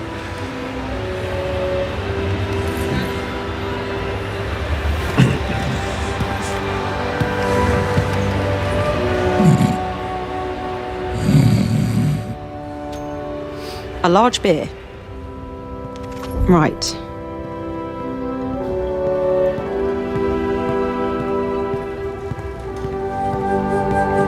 This will do.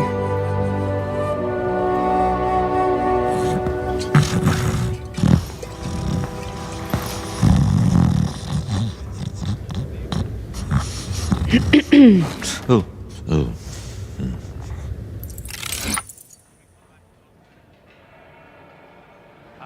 Obviously, you can choose to throw it over him or just hand it over. We've been asking the crowd in the theatre what they think. Just generally throw it over him. Interesting. So I think that's what we go for here. Oh, you took your bloody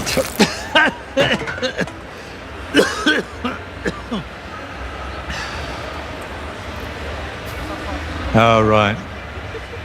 Hero. Yeah, of course you are. I need your help.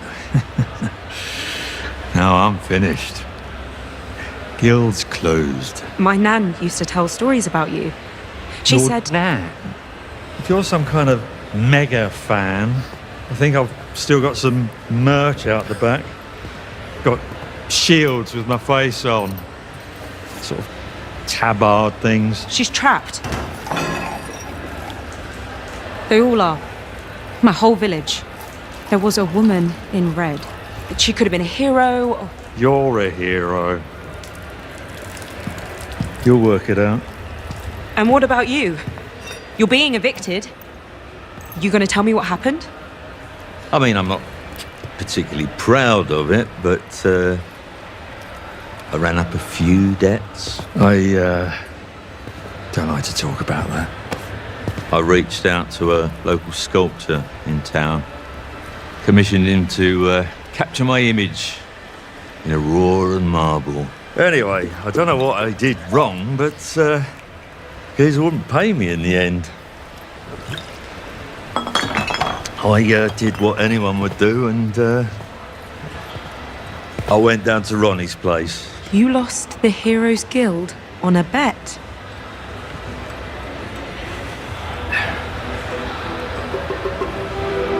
It's fine. I'll get it back. And your gold. You're not listening. I meant what I said. I'm done.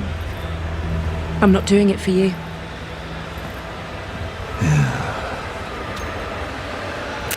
Well then, oh Humphrey. Yeah, they say never meet your heroes, right? What a letdown. Yeah. So we saw a choice there. Obviously, that's not a massive choice in the scheme of things, but it does result in a reputation. Humphrey now thinks you're an arsehole. What can you do? It's fair. Yeah, you throw a beer. You will have millions of little choices like that, and they will scale up in importance and repercussions throughout the game, culminating right at the end of the game in some really earth-shattering, permanent decisions you'll have to make, which will change the face of the world forever. Okay, wow. I don't know if I'm ready for those. I take a lot of time deciding if I want tea or coffee, so we'll find out about how I get on there. Going back a wee bit of the cutscene we've just seen and the trailer that you mentioned when we introduced Humphrey, where did this idea of the cutaways and the talking heads come from for the interviews within the gameplay? It's so interesting and gives us like a real insight into some of the more important characters. I'm really curious. It does, and I think it's something that we haven't really seen in video games before. We're super familiar with it, I guess, from like TV. You know, The Office did it, and Parks and Recreation did it, and lots of great shows like that have done it. The interesting thing about this is it actually stems way back from our pre-production phase when we were trying to figure out how to go and shoot cinematics like that. You know, from directing our actors and doing the performance capture and the rendering that's required for hair and eyes and all that kind of good stuff. Really, just to prove out that pipeline, we recorded two speeches by two of our actors, which they did to camera. Really just because we wanted to study the face and see how it moved and all that kind of good stuff. And we really loved the effect it had, that sort of almost mock interview effect. And it does exactly what you observed there. It gives you an opportunity to see into the mind of the character. They can give some motivation in a much simpler, clearer way than they would in a dialogue normally. And we liked it so much, we asked the question, how can we get this into our game? And we do it in exactly that way, a sort of cutaway within a cinematic, and it just gives you a little more insight, a little more humour from the character. We hope folks will really enjoy it. Yeah, I certainly will as well, but that's so interesting how it came about, rather than being such a conscious decision from the start. You'd be surprised how much of video game development works like that. Oh my gosh. A new hero. Mind if I take notes? Keep your nose out, mate. Slick Ronnie sent us. She wants all Golden Balls evicted, and we're happy to oblige. This doesn't need to get violent. Whoa. Giving villains a chance to save themselves? So heroic. Wrong. Ronnie owns those deeds now. Legally, the guild's hers. So that means you're trespassing. Get somewhere safe! Oh no. So we weren't able to talk ourselves out there. Ralph, what are we seeing with the combat here? Yeah, absolutely. So this is what we call style weaving combat, right? And it's an evolution, I think, of the combat that people loved in the original Fable trilogy. It's about strength, skill, and will, which is about weaving between ranged and melee and magical attacks. We hope really seamlessly, really simply, really fluidly to allow you to choose how you take on any given combat scenario. So the player that we've recorded for this particular video, super skilled at this, knows all the moves, but is also demonstrating just how easy it is to move from one style to another and dispatch the enemies. Absolutely. Love that little move with the dagger at the end. Very nice, wasn't it? Yeah. Yeah, that's cool. I'm the hero of Bry Hill. I don't know where that is, but I bet they're proud of having you as the hero. So, what are you doing here? Oh, right. I have Mr. Golden's script. It's the first step of my 3-step plan. Write the musical, get Mr. Golden to star in the musical, make Mr. Golden happy again. So this character, this adorable little child called Billy, Best of luck with that. we're describing her as a part-time playwright, full-time orphan. She lives at the orphanage, and she is trying to get Humphrey the Golden to star in a play about his life. The point of showing this quest is to show people exactly what it's going to be like to play a quest, but all our quests are super varied. In the quest after this one, you'll actually take part in that very same musical. So we'll meet Billy again. That's for another day, but something that people can look forward to when they play the game in February when we come out. What we're seeing right now, though, is a very quick glimpse at our skill tree. We're spending a skill point we earned from that last combat encounter on a new spell called Blades, which is great for crowd control, but I'm sure people will be freeze framing and screen capping that screen just to see what else might be contained within. Yeah, can you give me some tips maybe about how I should build my hero, or what should players focus on with their talents and skills? So That's a great question. I think honestly the answer that we would always go to is we want you to be the hero you want to be, right? And we've set up this combat system, the way progression works, the way that you'll build skills and new moves and upgrade your weapons. It's based on how you want to develop as a hero, and I guess also your particular style in combat. You know, so you're not bound by any specific class. You can basically build the loadout that you want. Personally, I'm all about power, so a big hammer, damage dealing spells. There are lots more skilled players than me who use crowd control and teleports and what have you, so it's all about how you want to take on a combat encounter. Nice. I am impressed by some of the magic we've seen here and earlier in the year as well. I'm quite excited pretty, to get my hands on it. Very pretty. Yeah. Okay, so we've made it to a tavern, a wee pub. Oi. Vibe? You got business with Ronnie or what? That's right. This is the hangout of tell me. The gang. Me? Tell you. The Silks? Is it the Silks? I think it's the Silks. We're trying to reclaim the guild deeds which Humphrey lost on a bet. Yes, we're trying to negotiate our way in here. It's the Slicks, of course. It's the Slicks. Any feedback for me? Same by the letters. way? I'm on a work experience placement. If I don't make it here, I've got to slum it with the Oakshire gangs, Try swearing more, arsehole. Blimey. I could give it a shitting go. Cheers, hero. Yeah, fair enough. He doesn't seem like the most confident criminal I've ever come across, our friend Sam, but I think our advice will stand him in good stead. I think so too. I think actually we're going to kill him in just about 45 seconds time, but spoilers. That's a little bit of a spoiler, yeah. So this particular challenge you can play any number of ways. When you actually play it in the game, I think for in the interest of time, we pay our way through this next particular blockage. But there are different ways you can go and speak to people and find different ways through this locked door. What? Amazing. I'm here to see Ronnie. Good for you. Boss ain't really taking on new clients right now. You got an appointment.